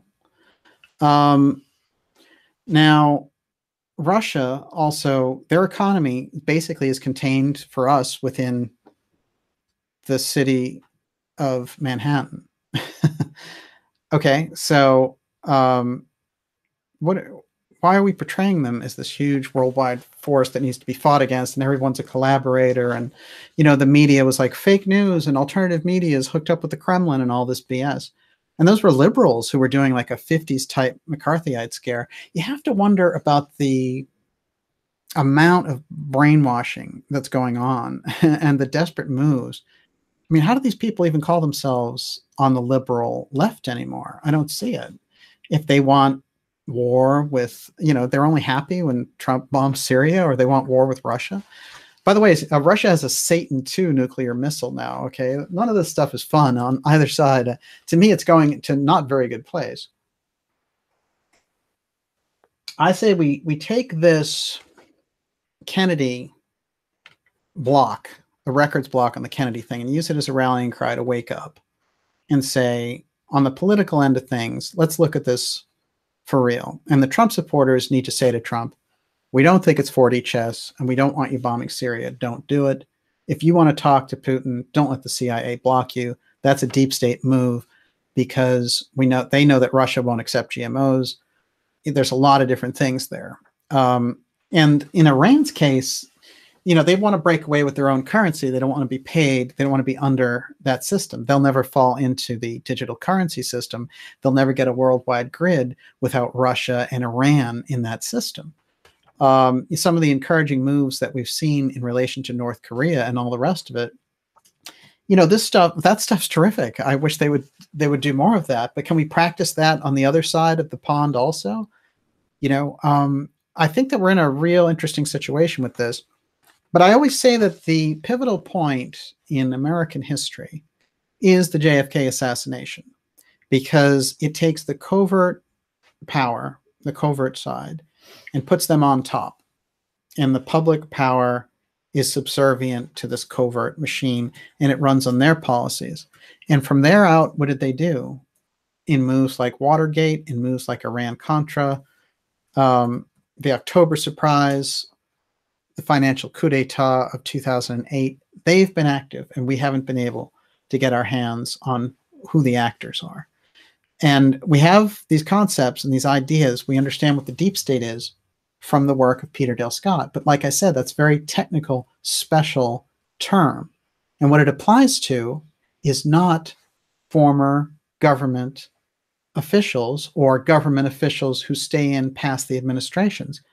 There's a weird meme out there that this is what the deep state is. It has nothing to do with bureaucrats that hang out in the government past different administrations. That has nothing to do with the deep state. Zero. So the deep state gets thrown around like this flimsy term, and the mainstream media uses it for their own purposes. And the alternative media either doesn't know what it is, in which case they should go read The American Deep State by Professor Peter Dale Scott. He tells you what it is. You can watch my 4 interviews with Professor Scott on this channel starting in 2014. Professor Scott knows what the deep state is. He created the term. What is the deep state, according to Professor Scott? Well, it's a system of power that involves Wall Street, it involves the intelligence agencies, it involves the oil companies, and it involves the contracting agencies that handle things for the intelligence companies, like Booz Allen Hamilton, for example, which is where Edward Snowden came from. So I think we get a much better picture working with direct material and working with the actual sources, the actual people. You know, I think it'll give us a better picture on how to handle this. And so when we hear things, you know, about arrests and all this stuff, just get rid of that noise. It doesn't mean anything. What's happening on the ground, really? What's happening on the ground is the CIA just blocked a bunch of John F. Kennedy assassination documents that have been sitting there for 55 years, where the people have the right to know what the government is hiding in relation to Kennedy's assassination, especially since they gave us the phony story of Oswald, who was a 24-year-old Marine who it apparently had nothing to do with the shooting at all, but just was set up, happened to be in the building, was owned by D.H. Byrd, who was Admiral Byrd's cousin and who started the Civil Air Patrol, and was also LBJ's fundraiser in Texas. So, you know, that's what we're really talking about. Ask yourself in any real scenario, because when we go into a weird fantasy when we look at history, because the Oswald story is so ridiculous, that Oswald wanted to be a big shot, and it just so happened that he gets this really terrible job at the Texas School Book Depository, which just so happens to be owned by the former, the guy who started the Civil Air Patrol and is a big, you know, oil man supporter of Johnson. And we know that Johnson very easily, smoothly gets into that position from vice president to president. Well, he's very happy to. You know why? Because there's an indictment sitting in Washington for when they come back from Texas, and it's about to take LBJ down in relation to the Bobby Baker scandal. Well, Bobby Baker was the secretary to LBJ when he was in the Senate, and LBJ's business partner, Billy Celestes, is already serving time in prison because of all the chicanery that they were doing in funneling government money for phony cotton allotments and things that weren't even there. Bobby Baker goes to prison. Well, who's the only one who doesn't go to prison? LBJ. And LBJ doesn't go to prison because he becomes the president. But there was a pending indictment there. And as a matter of fact, Nixon, who happened to be in Texas while the assassination took place, he talks to the Dallas Morning News that morning that Kennedy's assassinated. And he says, oh, LBJ will be off the ticket in 1964. Everyone knows it. So LBJ, according to JFK's secretary, he said, oh, yeah, I'm going for Sanford, Terry Sanford in North Carolina. He's going to be the VP in 1964. We're going to let Lyndon go because he's in a lot of trouble. So LBJ was headed to prison. There's no question about it. And I'll tell you another very interesting thing. You hear about all these kind of official people doing the bios and stuff, and everyone says, oh, Philip Cairo's bio, you know, it's just amazing of LBJ and all the rest. And you know, granted, he's a good writer and all the rest of it, but he leaves Billy Celestes out. How can you do that? Here's LBJ's business partner who goes to jail while he's VP, and you're going to leave him out? By the way, Billy Celestes gets out of prison in 1984, and what does he do? He offers, in grand jury testimony, to give a list of people that LBJ ordered killed. And who's on the list? Top of the list, John F. Kennedy. So, it's interesting how the powers that be spin these things. And, you know, there was a special that tried to cover this called The Men Who Killed Kennedy that ran on the History Channel. And as soon as it ran, boom, all these people came forward to sue the director, including Bill Clinton, by the way, and Gerald Ford and LBJ's wife. And so the way that these things are operated, I think it was quite important. And we have to see that the way that power moves. You know, I often make this comparison to Doris Kearns Goodwin, who talks so glowingly about LBJ, and they feature her in all these PBS specials. And that's all fine and well, but I think they should mention that she was his lover for a year and a half, and they had an extramarital affair when she was a young journalism student. I mean, that's kind of important. It might give you a bias in terms of how you're reporting on this guy. You know, so a lot of these people, we find a lot of them are associated with the Council on Foreign Relations, and it's like a family. They're all knit like that. And unfortunately, there's been this centralization of connections, centralization of power, and centralization now of money. And if you look at that wage gap thing, it goes along with the political corruption. If you're looking from 1980 to now, you see that top level has grown dramatically in terms of their income, and other people have either gone down lower or stayed the same. So this is the nature of the country and the nature of the situation. Now, of course, the world has their own political problems, and I am focusing here just on our country and looking at the things that are going on in America, because I think this decision by Trump to block these records is very symptomatic of where we are. And people who study the JFK assassination are very disappointed, because they thought at least with Trump they'd get a chance on this because he was not beholden to the intelligence agencies, and this was his great strength. Unfortunately, what we're seeing is the CIA takeover of the Trump administration. That's where you get Pompeo coming in as Secretary of State from CIA Director. And that's where you see people like John Bolton coming in. These aren't encouraging developments, but I do think that they can be stopped through popular persuasion. At least it's something we should be aware of. But when we look back on the importance of the information that they're blocking in relation to the JFK assassination, we have to keep in mind that John F. Kennedy was the last president who was able to operate independently of the wishes of the alternative, of the wishes of the Intelligence Committee. And the intelligence groups, the CIA in particular, have too much sway over the American system. And they're kind of an artificial outgrowth, because even as Truman said, who created them, they weren't created for this. So they've got their own mandate. And now added to that, we have the NSA and their incredibly sweeping powers. And William Binney did an incredibly compelling presentation on those new sweeping powers. And to go into it real briefly, they now have the ability to just create scenarios that they pick up on and say, well, you know, we think there's a criminal situation going on here. Feed that information to law enforcement and say, look, it's classified. So you have to make up your own story about how you got it. You can't say you got it from us. So you put that together with the incredible emphasis on space development and the satellite development and the space fence, which we have Elena Freeland coming on the show later this spring to talk about her incredible work around the space fence.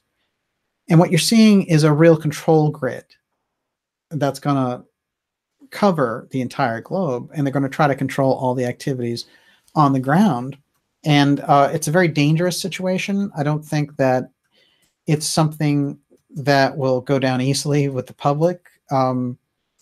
But if they can distract us with things like Syrian wars or getting us into World War III with Russia, who knows? I also think that people in Russia should understand that by and large, the citizens of the United States do not have any feelings that they want to go to war with Russia at all. And these skirmishes that are being played up, you know, by members of our government after Trump initially got in, and they try to bully him into saying, hey, if you don't bomb Russia, if you don't fight with them, then you're a Russian agent. You know, this nonsense. That's real dirty politics. And that's super deep state action.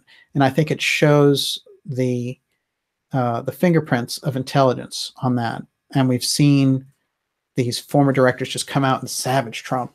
So we're looking at a very dangerous situation. And I think that the blocking of the JFK records is a major symptom of that. We should always point it back to the JFK assassination. That is the seminal moment. That is where the covert state took over what was going on in the public state, in the overt state.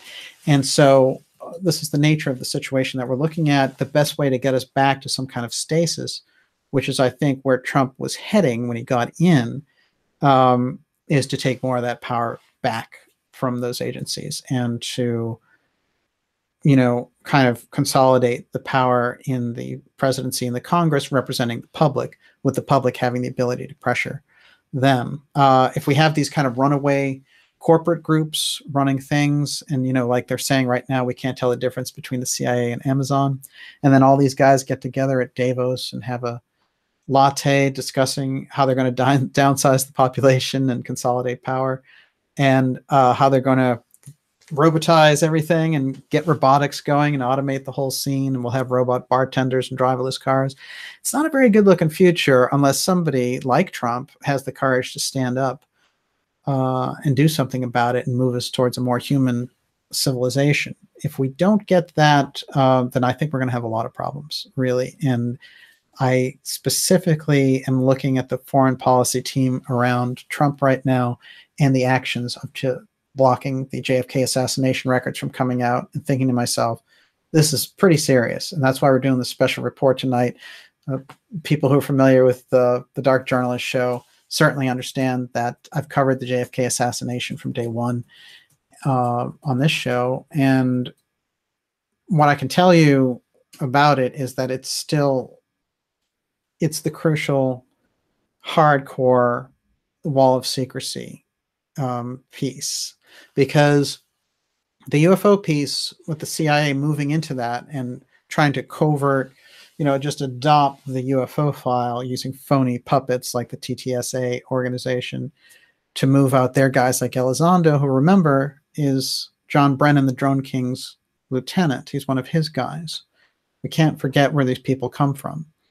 And that's why when we see in independent circles, we see guys like, who were previously very well-respected authors and all the rest of it, like George Knapp and others. And I even heard Richard Dolan singing Elizondo's praises, which was a shock to me, because Dolan knows so much about the CIA that how can you sit there and chum up to Louis Elizondo? That doesn't make any sense. So I think what's happening here is the CIA is moving their levers of persuasion and power, and they should be kicked out of organizations dealing with the UFO subject.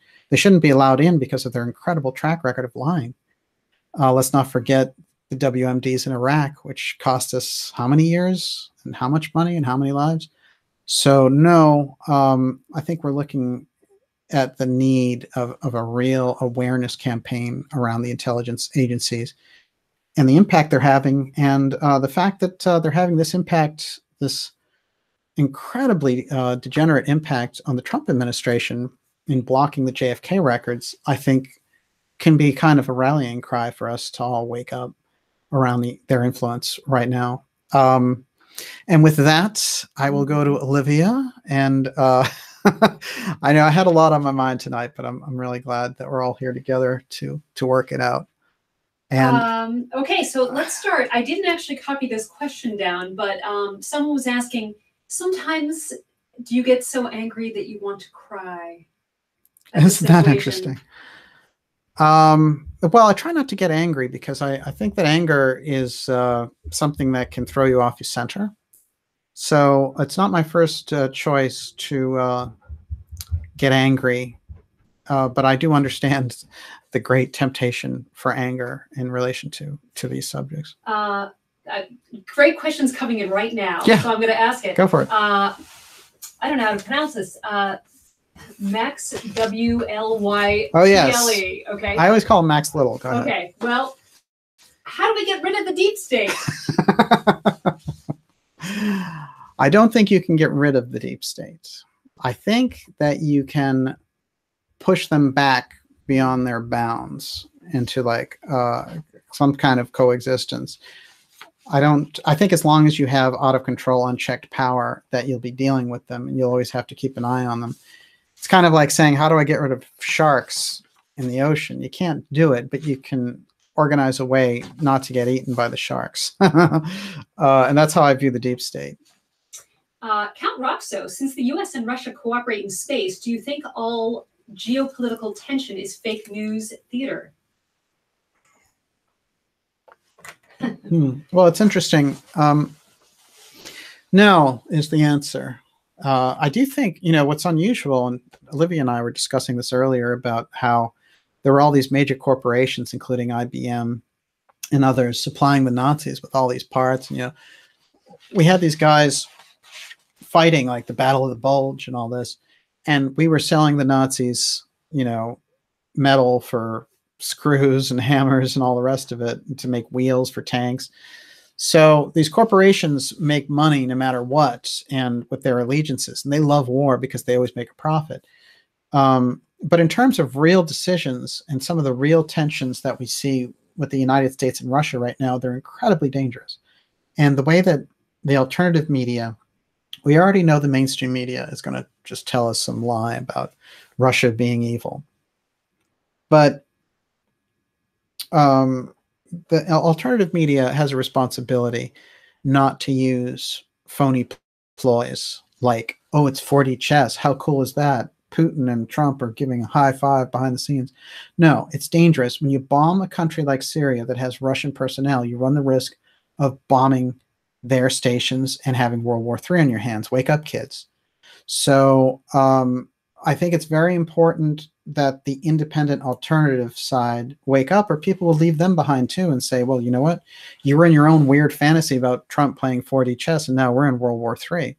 So I think the more adult, responsible way to approach things is to say, you know, when you do an action, when the leader of our country takes an action, when the president says, I'm ordering a missile strike, he has the entire responsibility. He's the responsible officer of the government. So I feel like, you know, it's certainly legit to point out that the corporations will do things out of the country's interests. But in terms of the country actors, you know, I don't think that that's fake news at all. And I think it's very dangerous. Rat Boy Genius. Can legal cases be made against certain leaders of the CIA and nefarious corporations to bring them up on trials of treason? Yes. Well, actually, one of the scariest parts of my learning from Professor Scott and speaking with him for hours is that actually there's a strange little clause in the National Security Act that basically says the CIA can't be prosecuted for anything, which is pretty scary when you think about it. However, we do have intelligence oversight committees that if they were given more powers, if they were given the ability to actually keep the CIA in line, if they weren't so compromised by them. This is another thing we need to talk about, which is this concept of control files. So, you know, we all know about J. Edgar Hoover, and what he would do is, you know, he would get compromising pictures of these senators in different situations, and then he'd send someone to knock on the senator's door and say, oh, by the way, you know, we know that you were with such and such a person, and if they try to blackmail you, don't worry, we'll be on your side. And then they would come around again and say, by the way, when this war appropriations thing comes up, you're going to vote with us, right? You know, like, you're going to give us the ability to wiretap citizens and things like that. And then these people would be blackmailed into these situations, because if they came out, it's like a Stormy Daniels type situation. If you come out and people have, you know, this background on you, it dents your image a little bit with the public. Well, that stuff still works, unfortunately. And the compromises that they have on a lot of these people be pretty hardcore material. So there is that. But I think ultimately there's a possibility of certainly strengthening the intelligence oversight committees. And then if they found wrongdoing, they could bring up legal action. Okay. What else you got? Magi Cicada. Why doesn't Russia reveal what they know about the JFK assassination? This question comes up a lot. It's a good point. It's a good point. Certainly, it's very sticky. They know a lot about the JFK assassination and 9/11 because they have incredible intelligence on the ground. They have at times revealed bits and pieces of it. And Gorbachev actually talked a little bit about the fact that there had been extensive KGB studies done on the JFK assassination. But I do think that, you know, he brought it up, interestingly enough, last year. He said, well, you know, we know what happened when Kennedy challenged the CIA. We know what happened to him. This is Putin who brought that up. So I do think it's fascinating.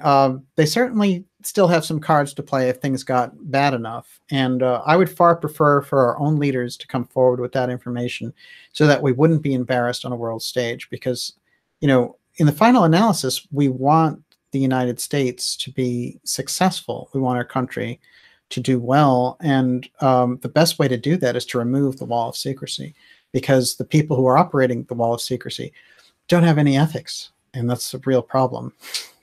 No Name says that you were about to tell something important about John Connolly. What was that? No Name.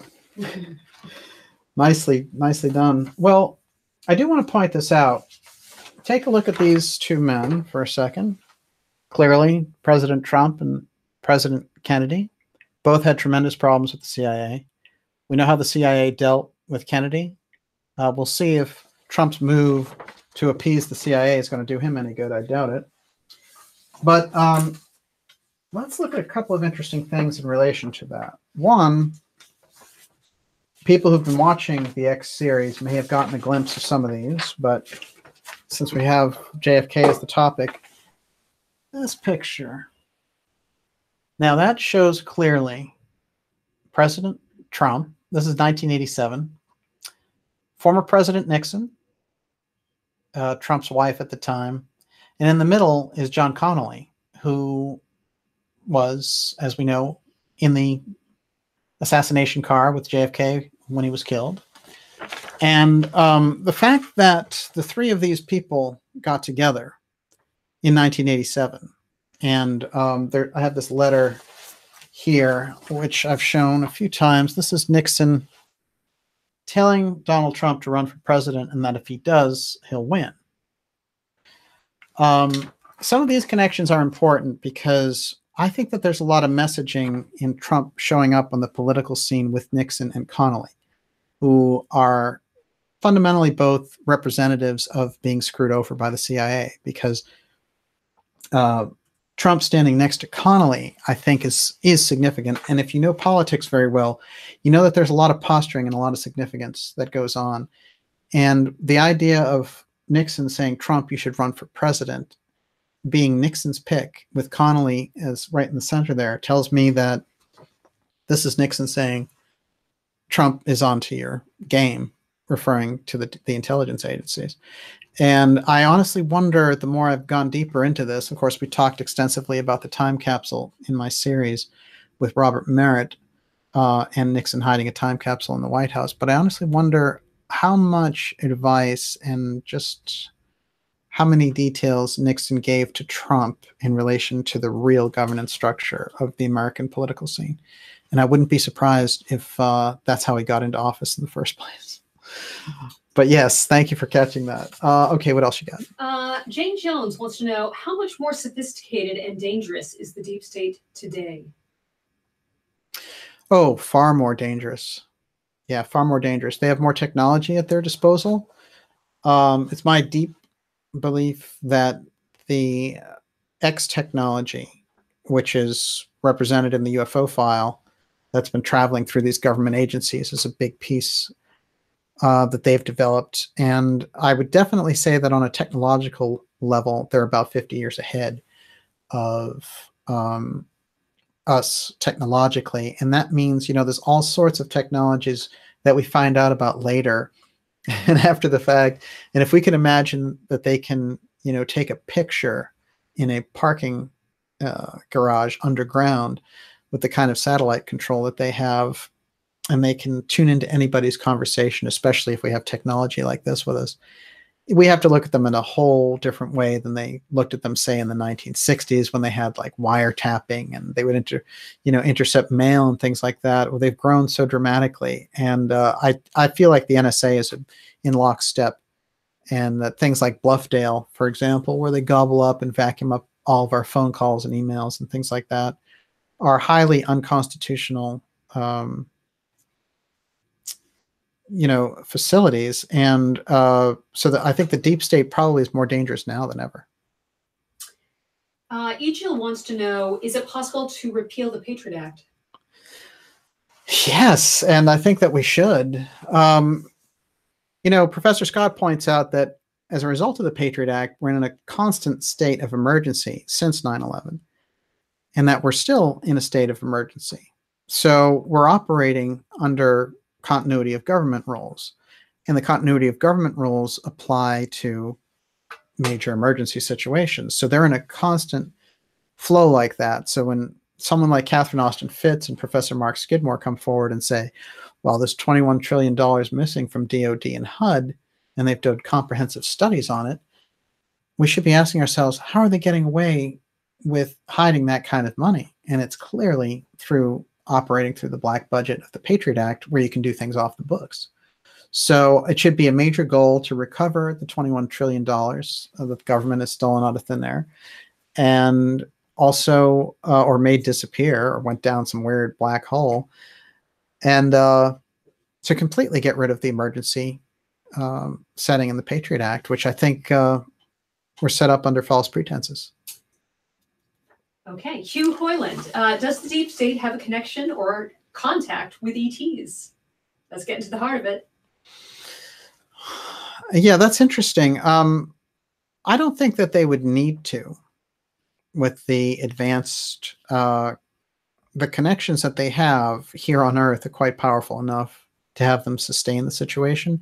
Now, I do feel that aspects of the deep state, like the CIA, are deep into the UFO file and deep into, you know, we know that President Nixon, when he was vice president, was part of the CIA Project Blue Book that was working on reverse engineering the UFO file technology. And all the steganography tells us that that activity continued right up to the present day in companies like Boeing and all the rest of it. So I wouldn't rule it out, but they don't need it. You know, I don't think that they would need it to have the kind of control that they have. Bruce Wayne, does Trump know who killed JFK? I think he has a pretty good idea. And, you know, I did an interview with Roger Stone on LBJ CIA connection in the death of JFK, which is something he wrote quite well about. And what I found out is that he was highly encouraged by Trump to write that book, along with a book on the Bushes. So I don't think Trump has any illusions about this American system and who the players are. But I do doubt a little bit his ability, or not his ability, he certainly has the ability, but his determination to kind of go after that situation politically and balance it out. I think it would be kind of amazing if he came in with all the knowledge that he had and wanted to do something about this. But it is interesting because Stone certainly knows a great deal. I can tell you from my conversations with him that he's incredibly well versed on the JFK assassination, and we know he had Trump's ear, especially during the campaign and before that.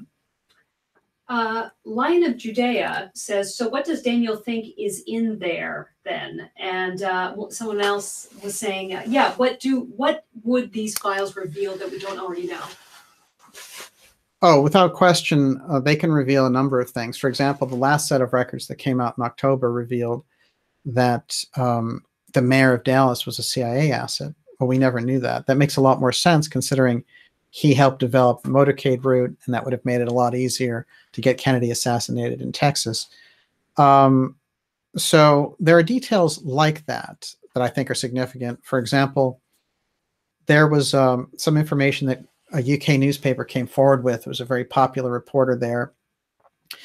And he got a call 25 minutes before the assassination happened saying there's going to be big news from America. Keep your eye on the US Embassy in London. And 25 minutes later, they announced that JFK was assassinated. So someone knew 25 minutes beforehand and called this English newspaper with an American accent. So we have to wonder, you know, these types of connections give us the picture. And what could be still remaining in these records are the details relating to Garrison's investigation of the aerospace industries and the efforts to thwart Garrison's investigation, which we know from a number of CIA sources came forward after the fact and said that, you know, their superiors were trying to subvert Jim Garrison's efforts getting at Clay Shaw. And the whole trial in New Orleans around JFK's assassination that Garrison was putting on, the CIA blocked over and over again, including trying to extradite people. And at one point, Garrison tried to put Allen Dulles on the stand, and they just sort of ripped up his subpoena on that and said, you know, the government refuses to cooperate with that. So there's certainly information in those files that could help connect some dots from some of the deeper researchers, people like Jefferson Morley, the ex-Washington Post reporter, people like Professor Peter Dale Scott, who at age 88 is still studying these things, and I'll tell you, is sharper than most of us half his age. Okay. Can you address, there's kind of a debate going on about them postponing this because Poppy Bush is still alive. Yeah. Yeah, I think it's interesting.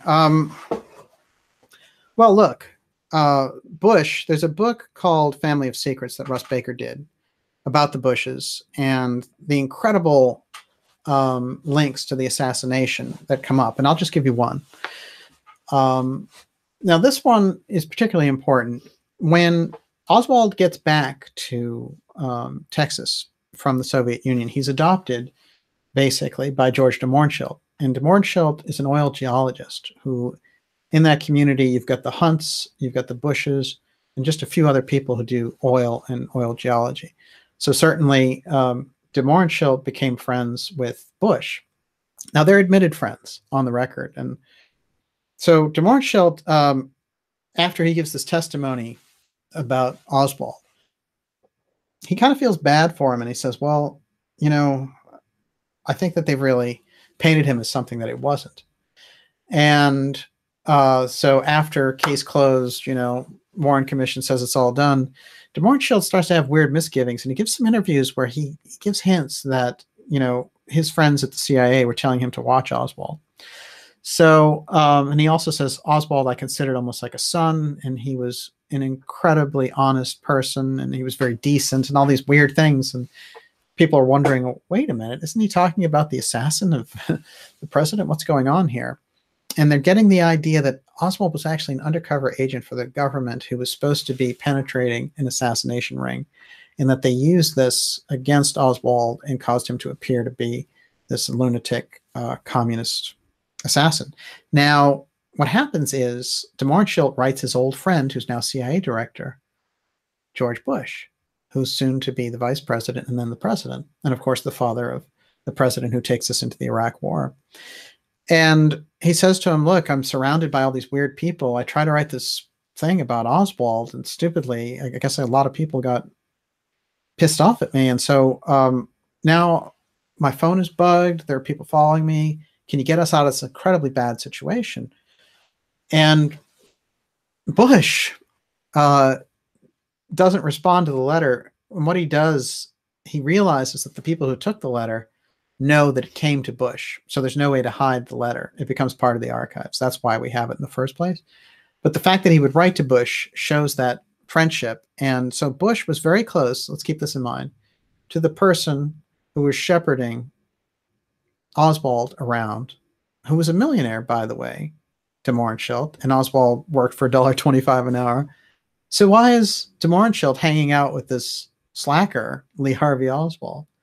It's pretty unusual. And then the fact that he's best friends with George Bush, or at least a close friend and an oil geologist, I mean, it's off the charts. So these are the types of connections that we see in relation to Bush and the JFK assassination. There's a lot of them. And Bush was very deep with the CIA. And if we think then that the CIA assassinated and then covered up the assassination, and that Bush was a deep player in the CIA, it's not that much of a stretch. So then do you think that the records will be revealed after he dies? No, I think that they have a standing order to kind of clear people of Bush's stature in relation to these things. And they don't like to throw people under the bus unless they have to, because it might reflect bad on them and what they're doing. But I do think that it's possible, for example, that there might be records pertaining to Bush's CIA activities that we don't know about in those records. There's an interesting record that Hoover talks about. He's mentioning this, and he says, oh, yes, we have to get this to our man in the CIA, George Bush. The only problem with that document is it's 1962, and Bush didn't take over as CIA director till 76. Now, we know through the 50s that Bush had a close relationship with the CIA. Bush came out of Skull and Bones. Jesus Angleton comes out of Skull and Bones. Zapata Oil Company is what Bush runs. Zapata is the code name for the Bay of Pigs operation. I mean, the links for Bush and the JFK and the CIA are just, multitude. They're undeniable. But I would say that like direct knowledge, connecting Bush directly. What's always been unusual about Bush in relation to the JFK assassination is, unlike almost every other human being on the planet at that time, he claims to not know where he was. Now, that's very strange, and it can only mean it's certainly not a lapse of memory. That's ridiculous. He certainly remembered it, but wherever it was, he didn't want to put it on the record. And I've always found that unusual. What else you got? Eleanor Keller, did JFK have any idea that he might be killed? And of course he did. Yes. Yes. JFK was very aware of the dangers that were involved in taking on the CIA.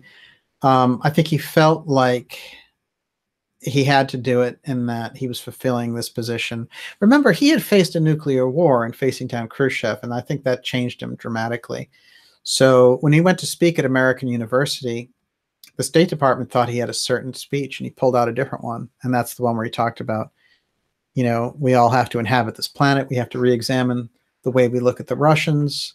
We're all mortal, and we have to think about how we build a society, and we can't afford to have a nuclear war where even the fruits of victory would be ashes in our mouths. I think this is quite important. It shows a lot of his perspective. And of course, Gene Dixon made a prediction, right? Yes, Gene Dixon, who, by the way, features heavily in tomorrow night's X Report. Believe it or not, Gene, I'm telling you, I think this is the most powerful woman in history for a certain period of time, and I'll prove it. And Florida. Yes, there was an earlier attempt.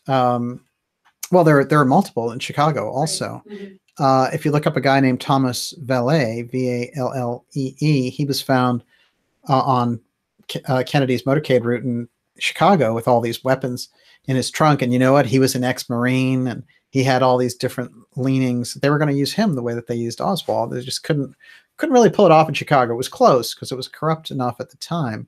But Dallas was much better because LBJ would be in charge, and he'd be able to use people like Dryhold Bird and the Texas School Book Depository, and then they'd have the mayor, who's a CIA asset. It was a perfect setup. And sometime, if you even study the Masonic trappings of Dealey Plaza, which I know is kind of maybe a deeper level of looking at it, but some of those representations, I think, are quite fascinating. There is an occult aspect to the JFK assassination, for sure. Stephen Visible, have you heard about the JFK kill shot coming from the storm drain? Yeah. I've always thought that was fascinating because the storm drains, you literally could walk out of them and keep going and then, you know, walk out into the water and get out into the woods. And there's always been fascinating studies around that. There's no question that the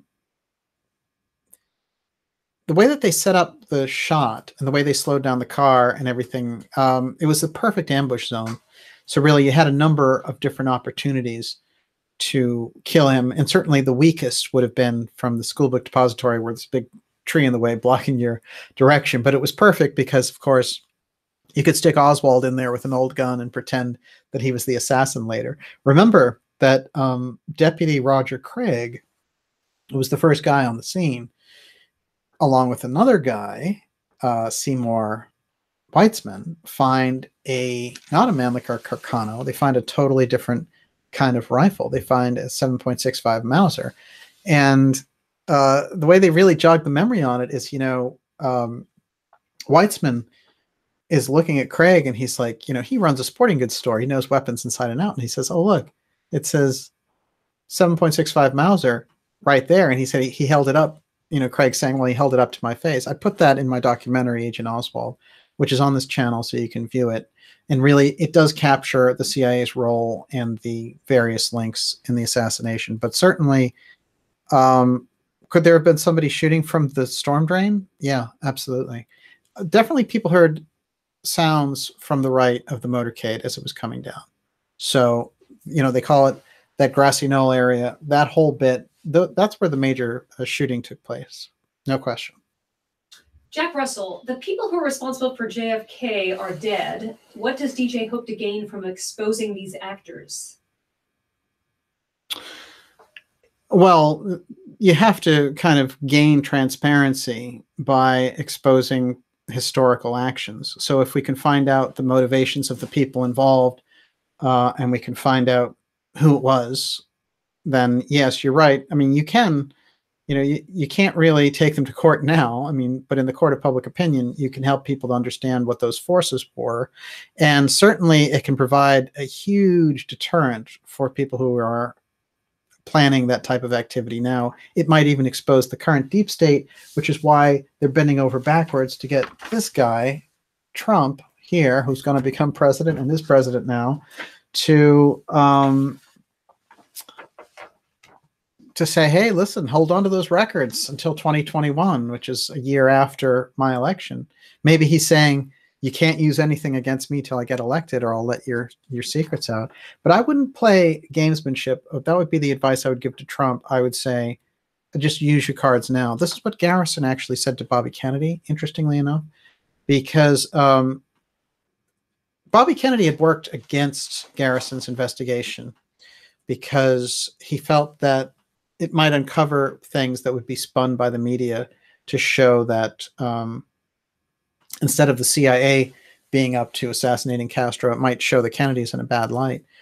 But shortly before he died, they did get in touch and they started writing letters back and forth. And Garrison did say to him, look, do not take the chance, because if you put it out there, if you say, I do think the CIA had a role in this, if you do say that there's pressure, then they'll take a good long look before they take a shot at you and try to remove you from the scene and really take you out. And Bobby Kennedy responded to him saying, I know there's a number of guns between here and the White House. So he knew what they were up to. But certainly, yeah, that's something to consider. Carlos Aliaga, the CIA won't release those records by the same reason that Howard Hunt said why Kennedy had to go. The CIA will not let the world know the high alien tech re-engineering that's going on in Pine Gap, Australia. Yeah, absolutely. Well, we've been exposing Pine Gap in the past few episodes, and I want people to really get with this because I think the advanced stuff, the X technologies, have been taken largely into Pine Gap. And I think that Area 51 and things like that are more a mythological kind of punchline now. But Pine Gap is just the kind of facility that's totally American controlled, even though it's run on Australian soil. And we looked back into the case of Gough Whitlam, who got removed in 1975 under this extraordinary constitutional crisis. And he was removed because he wanted to get rid of Pine Gap, and they could not afford to do that. Pine Gap right now is the world's most sophisticated listening station for the spy activity and for how we want to listen in on foreign governments. It's an incredible station for that, but my suggestion is that it's a much deeper kind of technology that they're working on, and a lot of it has to do with the UFO file. Joel Shields, JFK, RFK, Mary Pinchot Meyer, and Dorothy Kilgallen, all or in part killed by the CIA? Yeah, I've got the last two, Dorothy Kilgallen and Mary Meyer. Who were the first two? JFK and RFK. Oh, yes, absolutely. Yeah. No, I mean, it's interesting, too, because Mary Meyer was Cord Meyer's wife. And Cord Meyer was one of the top CIA agents. And it was E. Howard Hunt on his deathbed confession who said that Cord Meyer was responsible for setting up of LBJ working with Cord Meyer to get the assassination done. And Mary Meyer is assassinated there in early 1964. But even before that, there's a famous story of Ben Bradley, who was married. He's the editor of the Washington Post, who was married to Mary Meyer and Mary Meyer's sister. And after her death, they go directly to her house and they find Jesus James Angleton, who's, the head of the CIA counterintelligence wing. And he is whipping through her house looking for her diary. So that gives you some indication of what was going on there. There's a great book called Mary's Mosaic by Peter Janney that shows his dad's involvement in the JFK assassination along with Cord Meyer's. So yeah, it's an important book. Foober Fighter, what gives the CIA the right to decide what is a vital national security secret? Well, ordinarily, the way that they were set up, National Security Act, they can give a series of recommendations to the president, and he's supposed to adopt them or not adopt them. And so they can come up with a variety of reasons. They can say, well, this will expose sources and methods. This will expose our agent in the field, whatever it happens to be. They can use excuses inside and out. And unless you're just all over it, that you know all the details in and out, it's very hard to weigh it out. So it is a tricky position. But Trump, with his knowledge and information, knows that a case that took place 55 years ago, that if you let the files out, it doesn't pose any danger because the countries involved, most of the people involved are dead, as somebody else pointed out, and the countries involved, some of them don't even exist anymore. So no, aside from just historically, it might give us, you know, a kind of a bloody nose, because when you look back on it, if it was revealed that we were doing these things and trying to unseat these other leaders, so much of this is out already. But that's it, you know, that's the transparency side. The thing that they're hiding is much deeper. And this is the problem. And maybe it could even lead to some of the X technology stuff that we've been talking about, but certainly it would lead to the deep state role of the CIA relating to the assassination. I think that's what they're really most disturbed about. Wolf picks for clicks. If the MSM is usually liberal, why would they frequently side with the deep state? I want to follow up. And Lee Veltman answers that question. Mockingbird mainstream media keeps the masses dumbed down. Yep. What do you think? Oh, there's no right and left when it comes to the deep state. Not at all. The deep state operates with both of them. And the right-wing, left-wing thing is, you know, kind of managing one side of the fence and managing one side of the interest. You know, some people like romantic movies, some people like action movies. You know, there's just different stripes of things, but the deep state doesn't play favorites in terms of parties at all. They'll go, you know, just like you see Lindsey Graham and John McCain, you know, always angling for war as Republicans. And on the other side, we were looking at Hillary Clinton bombing Libya and doing all, you know, with Obama. Obama was bombing 7 countries, Nobel Peace Prize winner. I mean, you know, some of that stuff is just ridiculous.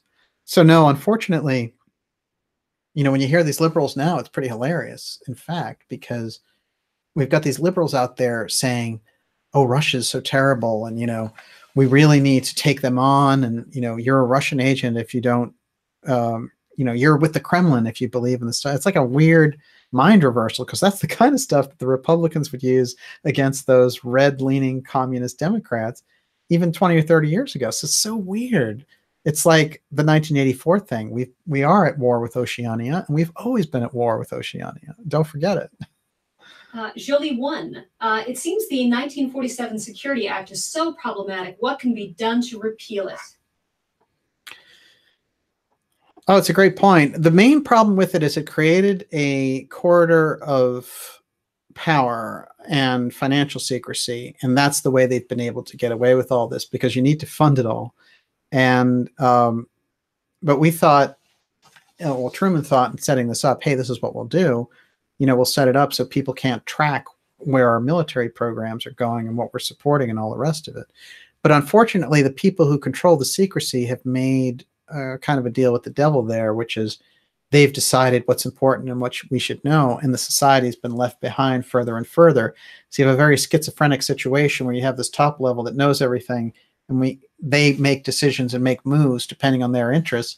And then we're left on the ground thinking, what's going on here? You know, what's with all these school shootings? What's with all, you know, the Syria stuff? What's with the financial coup d'etat?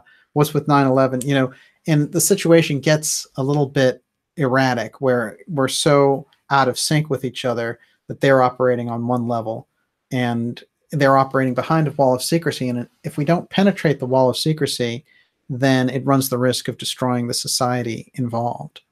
And in that case, it's us. I mean, we can point to other societies where this is happening also, but it's particularly dangerous, I would say, in the case of America right now, which is what we're doing here. MHG in Tennessee, how much did JFK's use of LSD influence his shift to nationalism/constitution? Well, this is all rumored because we were talking about Mary Pinchot Meyer, and Mary Meyer had separated from Cordmeyer and was always enamored of JFK, and they had an affair, and she really wanted to change him. Now, she was an advocate of LSD along with Timothy Leary, and she smoked pot, and she was a free-thinking artist and all the rest of it. And it's said that she had the influence on JFK to have him try LSD, which was legal in those days, and that he did gain insights from doing that once with her, but it's not something that we know directly out of a diary or something else. It's a word of mouth thing, and maybe it happened, maybe it didn't. But I can imagine if it did happen, then it was probably pretty remarkable. And if they were aware of it, you know, the people in the deep state, they might have thought, this is a good thing to use against him. Jane Jones has a great question. Do other countries have a deeper deep state, and which world government has the deepest deep state? Well, it's a good point, because we are talking about the American deep state, and that reaches into tentacles, you know, out into these other countries, whether you're talking China, of course, in Russian, you have the Russian mafia. And, you know, so there are these connections, but I have to say that the hardcore deep state that is really showing control is based in the U.S. It's based in that U.S.-UK axis, and back and forth together, I think we have the biggest share of what that would be. But I think that they integrate with everything from arms dealers in the Middle East to drug dealers in Afghanistan to, you know, corporate raiders, corporate developers in China, and you know, so it moves around the globe. There's no question. But I think you're going to find the heart of it, the apex of it, is in the United States. By the way, it's not all united, and there is a portion of it that's with Trump, and a larger portion that's against him. Soft Alloy 07. Yes. Who's so brilliant tonight. Can the American citizen maintain the Constitution? Isn't this what the JFK assassination is really all about? Well, I think the Constitution is under threat right now, and according to Catherine Austin Fitts in her work, it's about to come under serious threat when they try to do a constitutional convention. Constitutional convention is something that needs to be ratified by a certain amount of states, and they're getting there very closely. And in her opinion, what they specifically want to do is strike down the Second Amendment protections, and they want to crack down on free speech. So looking at that situation and always knowing that Fitz is always years ahead of everybody else, I believe that the constitutional situation is what everything is about, because the Constitution is the only thing that stands between us and total corporate governance. And their idea is just developing a power grid. And we know how they operate, right? In China, for example, Apple has their guys work overtime, and they don't offer them counseling or whatever. What they do offer them is suicide nets if they get so depressed they want to jump out a window from working so much. That's the way the corporations think. And boy, once they get the robots to replace us, then they won't think about us at all. It's a very dangerous situation. The technocracy that is developing, the people like Bezos and the Davos crowd, that is a real split in society. And it's the thing we need to be most aware of, because we have the most power in relation to this, because it's very easy for us as consumers to say, we're willing to work with your technology to this point, but when you start replacing people, when you have driverless cars that run people down, and when you get into these situations, then that's a different story, and we're going to stop you politically. And we do have the power to do that. Remember, the corporations only think about us as another zone. We're the North American zone. That's where they can sell products. They do not think in terms of sovereign governments. They just think in terms of corporate power control zones. That's an old Bilderberg thesis. That is the thesis of the Council on Foreign Relations and the Trilateral Commission. This is the way they look at the world. It's a very Rockefeller influence worldview, and it's extremely dangerous for everyone. Happy-go-lucky. How similar is Trump's presidency to the early Kennedy presidency in its conflict with the deep state? There's no question that it is. It has been. And there is some caving in that's going on right now with him getting aggressive towards Syria and blocking the JFK records. It's very disturbing because it puts him more, you know, in a kind of the Obama style role. And if it goes further, it'll put him in a Bush role, and he'll just be some accident of history instead of a great president, which he has the opportunity to be. Trump came in and said, look, we're going to do things America first. And that shook up all of the corporate rule people. And then he said, we're going to have borders. And that shook up all the drug running intelligence operations. So right there, he was really messing with the situation. Kennedy, when he came in, he said, you know, we're going to cooperate with other nations. And the CIA was like, oh, wait, you know, let's force the Bay of Pigs on him and make him deal with that, and then make him deal with the invasion. And they forced that on him very early in his administration. It was actually in April, and he just got in January. And it was a plan that was left over from the Eisenhower administration. So they wanted to force him into that. And so after that, he said, oh, how could I ever do that? How could I take their word for anything? And he fired them. He fired Dulles, who was a real canard, you know, and he was the holy cow of the intelligence. And they say that when he fired him, that Dulles continued to be in an intelligence role, just not officially, and that he was working behind the scenes, regardless of Kennedy had fired him or got rid of him or not. So I think it is fascinating. Both of these guys, certainly Kennedy realized it, and he spent the entire presidency trying to rein in the CIA and get the presidential powers back under the umbrella of the Oval Office. Trump has no doubt struggled with it as well. Trump didn't understand the political spectrum as much as Kennedy did, but he was no neophyte because he had people like Nixon and Roy Cohn as tutors, and those are some of the deepest players in American politics.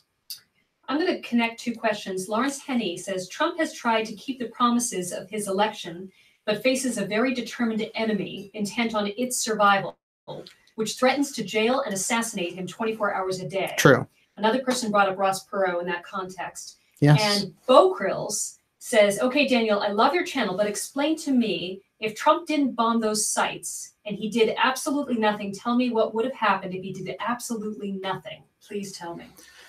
Well, you should do absolutely nothing, because if the sites are from the Syrian government and the Syrian government didn't, there's no proof the Syrian government did the chemical attack, then it's like, you know, somebody stealing your car and then you bombing your neighbor's house. I mean, if there's no proof that they did it, what are you bombing them for?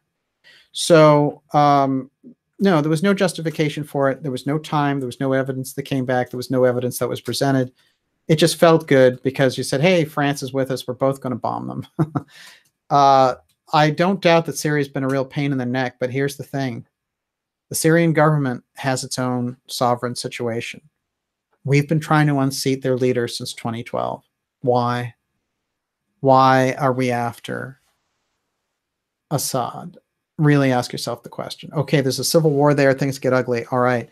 But we've now raised that place to the ground between us, the civil war, the weird ISIS thing, which nobody's really explained where their funding comes from.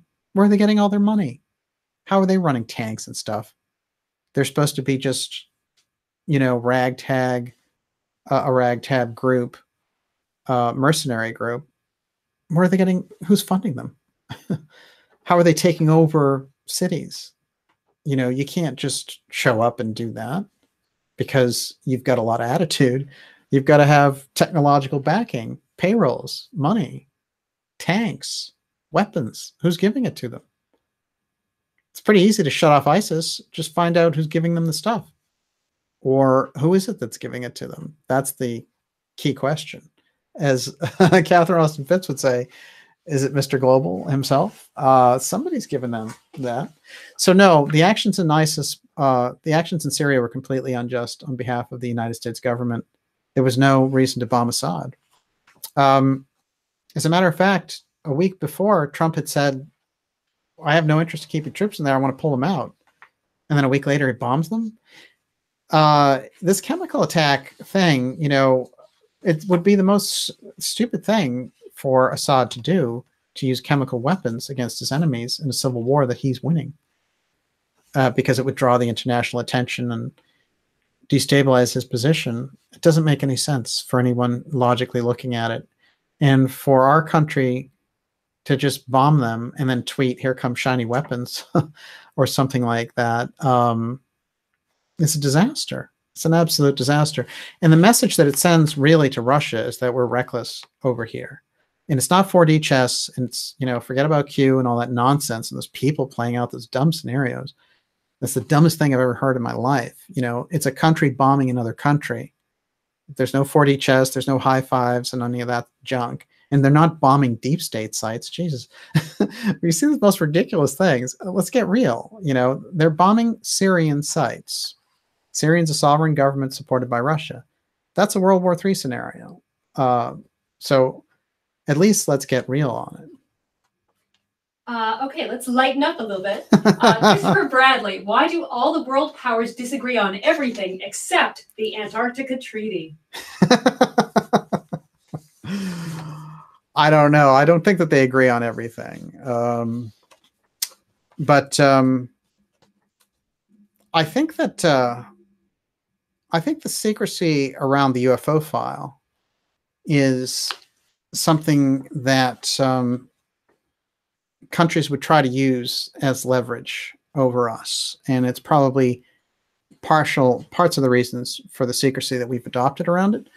But since the information is going to come out about the X technologies at some point, the more that it's delayed, I think the trickier the terrain is. So there are some, yes, there are some things that the global communities collaborate on, but certainly not everything. Line of Judea, why move intel from NSA to Palantir? Well, the way that I would look at that, I mean, my feeling is that most of what we're looking at with the NSA situation, we're looking at, there's one group over here which is controlling major intelligence operations like the CIA. There's another group over here that came out of that, developing the NSA, and the NSA got a technological edge and started to create more power and position. And that's where the Snowden thing came from, because people inside the CIA wanted to knock down the NSA by showing that they were illegally eavesdropping on regular citizens. So we get into kind of an interesting switch there. And then you have the National Intelligence Director, who's supposed to control all of them. But it seems like he doesn't have as much power, after all, as the CIA director does. So I think that those intelligence organizations do have a lot of sparring that's going on. Okay. Bo Curls also asked, Bobby Ray Inman is huge in the alien UFO area. Yep. And he was the NSA director and deputy director for the CIA simultaneously? Afterwards. Okay. Yeah. He was both, though. He's done both. There he is with George Joannides. And Joannides, of course, ran the... so Inman's running the UFO file, and Joannides is running the JFK assassination cover-up file for the House Intelligence Committee. I should round this out by saying that there were 5 investigations. I pointed out the Warren Commission was the official version, and that had Dulles at the helm for the CIA. That's why you've got the ridiculous Oswald story and the magic bullet and all that. The Garrison investigation, his conclusion, it was members of aerospace part of the military-industrial complex who caused it. That's specifically interesting because Garrison kept running into those leads. Whenever he would track down Oswald, he always ran into NASA. The 3rd investigation of note would be the Church Committee. And the Church Committee got very far and deeper than anybody, really. And they really threw out a lot of the CIA members, including Helms and James Jesus Angleton. And there was a lot of movies around that period, like House of the Hours of the, what is that? Wings of the Condor? Is that what it was called? 3 days? 3 Days of the Condor. That's it. It's Robert Redford. It's a fantastic movie. And I do feel like that whole period was just alive with awareness around this, and we kind of lost that. Then we have the House Assassination Committee on Intelligence, and that's really a crucial turning point, because what they decide after 3 years of going through all this testimony and all the rest of it, because the public really desires to know what happened to John F. Kennedy, they decide it was a probable conspiracy, 95%, and refer it to the Justice Department to take it up. Reagan gets in, and Edwin Meese at the Justice Department has no interest in it, and that's it. But then the JFK movie comes out, and it's Jim Garrison's story that reignites the entire situation. And we realize all those records are held back. And everyone knows that the story about JFK being assassinated by a lone nut is a joke. And they also know that Oswald isn't some lone nut communist, and that the whole setup of him being there on the motorcade route is absurd. So those are the 5 different investigations. That one, the JFK Records Assassination Act, spawns the Assassination Record Review Board, which is the ARRB, which is where we get the majority of the documents that we have relating to the JFK assassination today. And they were the ones who in 1992 said, you have to release all of the JFK records in 25 years. No ifs, ands, or buts. And that's a law signed into law by Congress and Clinton. So unfortunately, when Trump got it, on October 26th, he blocked it the first time. We did the live presentation on that. And we did the special afterwards, really breaking it down. And those videos are still available back there to see what happened 6 months ago. But then this is even worse, because he gave them the 6 months. He said, okay, now he's giving them till 2021. And what they're going to do is try to delay it forever or get rid of whatever's in there. So, yeah, it's a bad state of affairs. Those 5 investigations, though, you can see this wending through history, this secret of the JFK assassination and the reason he was assassinated. And let's not forget the words of E. Howard Hunt to Douglas Caddy, which came out in my program in 2015. And Caddy, of course, is the great friend of E. Howard Hunt. And E. Howard Hunt, before he went to prison for Watergate crimes, said Kennedy was assassinated because he was going to give away our most vital secret to the Russians. And Caddy asked him, what's the most vital secret? And Caddy said the UFO file on the alien presence. So this is, this is something to consider in the larger picture of it, which is, why would you really remove a president? He could be in your way for a number of reasons, but you could undermine him. But what is it that he could have that could really cause you to take your position? I mean, he was hiccuping the system. He was really changing the way that we operate. He was really freedom-oriented. With the space program, he was bringing the nation together. He wanted cooperation with the Soviets. He just had a different vision around what we could do with America and global freedom. He was a very advanced thinker. He was pretty far ahead of his time. And this idea that he would start sharing the UFO file of what we knew about it with the Russians, those operators in the deep state, that's the ultimate betrayal. And they use that as the excuse to take him out because they want him out for all the other reasons. That's a pretty good summation. Okay, we'll take 2 more questions. Okay, this is a great question. And gummy bears. I really want to know who DJ thinks runs the world. Well, it is the $64,000 question, isn't it? I don't think it's any kind of someone. And I don't think it's smart to isolate it to any particular group. But certainly a small band of these groups are consolidating power. That much we can see even on the surface without going too much into speculation.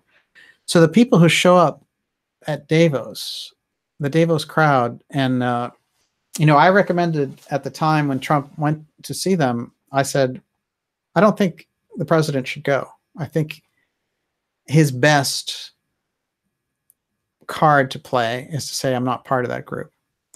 And instead he went and he talked about nationalism and how to protect our borders and all the rest of it.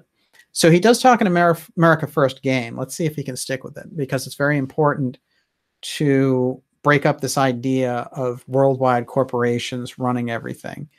The countries are important because America, and specifically, has the Constitution. Constitution being one of the greatest documents ever developed by mankind, because it gives the basis of equality in citizenship, which is the fundamental basis that we've been looking for since the Greek societies and all the rest of it.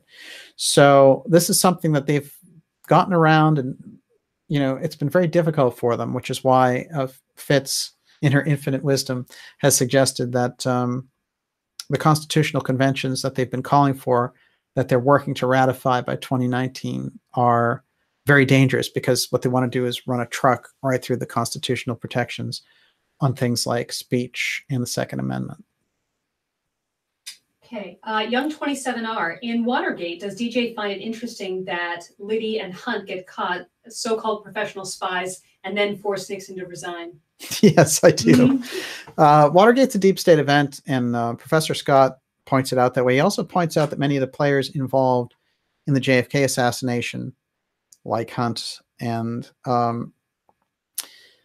his sidekick, are also identified with the JFK assassination. It's a very unusual situation, but here's what's interesting.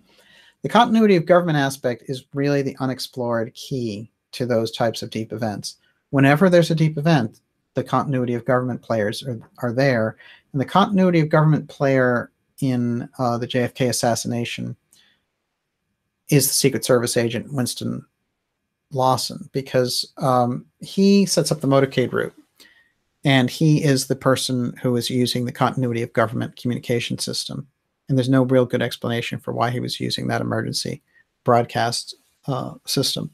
And then John Dean, when he goes to work for Nixon, his job just previously was helping to set up the continuity of government. And I've done a video on here called Continuity of Government, Secret Space Program, and another one with Professor Peter Dale Scott called the Doomsday Network, which outlines exactly how the continuity of government system operates. Okay, last question.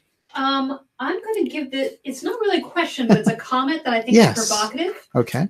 Unconscious Zone says, I don't believe flat earthers actually exist, since I've never had one look me in the eye and espouse their new religion. That's interesting. Yeah. It's only an online thing. Yeah, I do feel like there's a lot of truth to that. There are groups, there are representatives, and I'll tell you what's very strange about them. They're often associated with white genocide movements. Now, isn't that interesting? So a lot of the people who are the surface players who talk about flat earth stuff or put out materials in relation to it, or, and they wind up being kind of part of that red ice dialogue about white genocide and make it all a racial thing. I thought that was pretty fascinating, because when we get into it, it definitely has it's the ultimate throwback question, right? Because you could call someone a flat earther. It means they're the ultimate moron, if you think about it, because that's what the thing used to be when we moved out of the Middle Ages. Is like, what are you, a flat earther, right? So if you could adopt that into the alternative community and have them pick up on it. Now, the only thing that I would say is that Vice, after they did the piece with me, the week following, HBO Vice, we did the JFK assassination anniversary. And then a week later, they showed up at the Flat Earth convention in, I think it was like North Carolina or something. And those people did seem like they were real people. So you might want to check that out. But yes, wow, isn't that interesting? Okay, you can keep going. What else? I'm going to let Soft Alloy 07 have the final word here. The Constitution cannot prevent sociopathic behavior from overtaking it. No document can do that yet. Well, the Constitution provides protections, and it seems like the way it was arranged, it has a kind of a steel to it. And if you want to say that's almost like an etheric quality that goes beyond just what's written, I would say it's true that there's something in the actual words of it, the same way that when you say certain words, certain concepts come from like the Magna Carta and these different types of documents, they have something beyond just human rationale. There's kind of a spiritual backbone to them.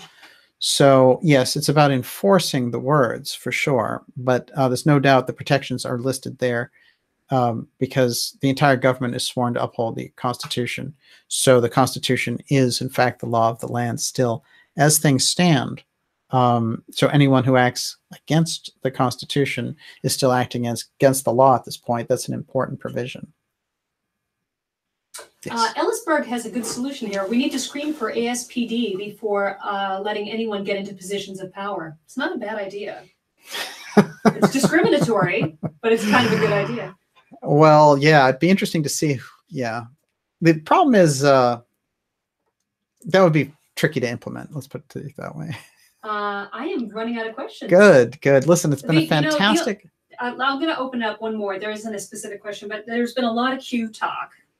And, I think it's going to happen at every show. You're going to have to address the whole Q thing a little more elaborately.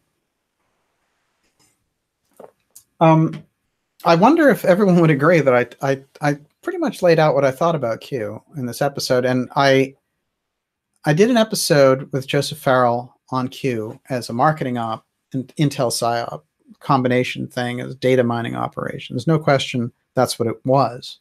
And this other thing is even flimsier than that. It seems to be some weird call to arms and distraction stuff. They had a picture of Obama with a little girl now, and it's really, they're really losing it. And in the meantime, while saying, they're not addressing the real thing about Trump bombing Syria, and they're not addressing, for example, Trump blocking the release of the JFK records.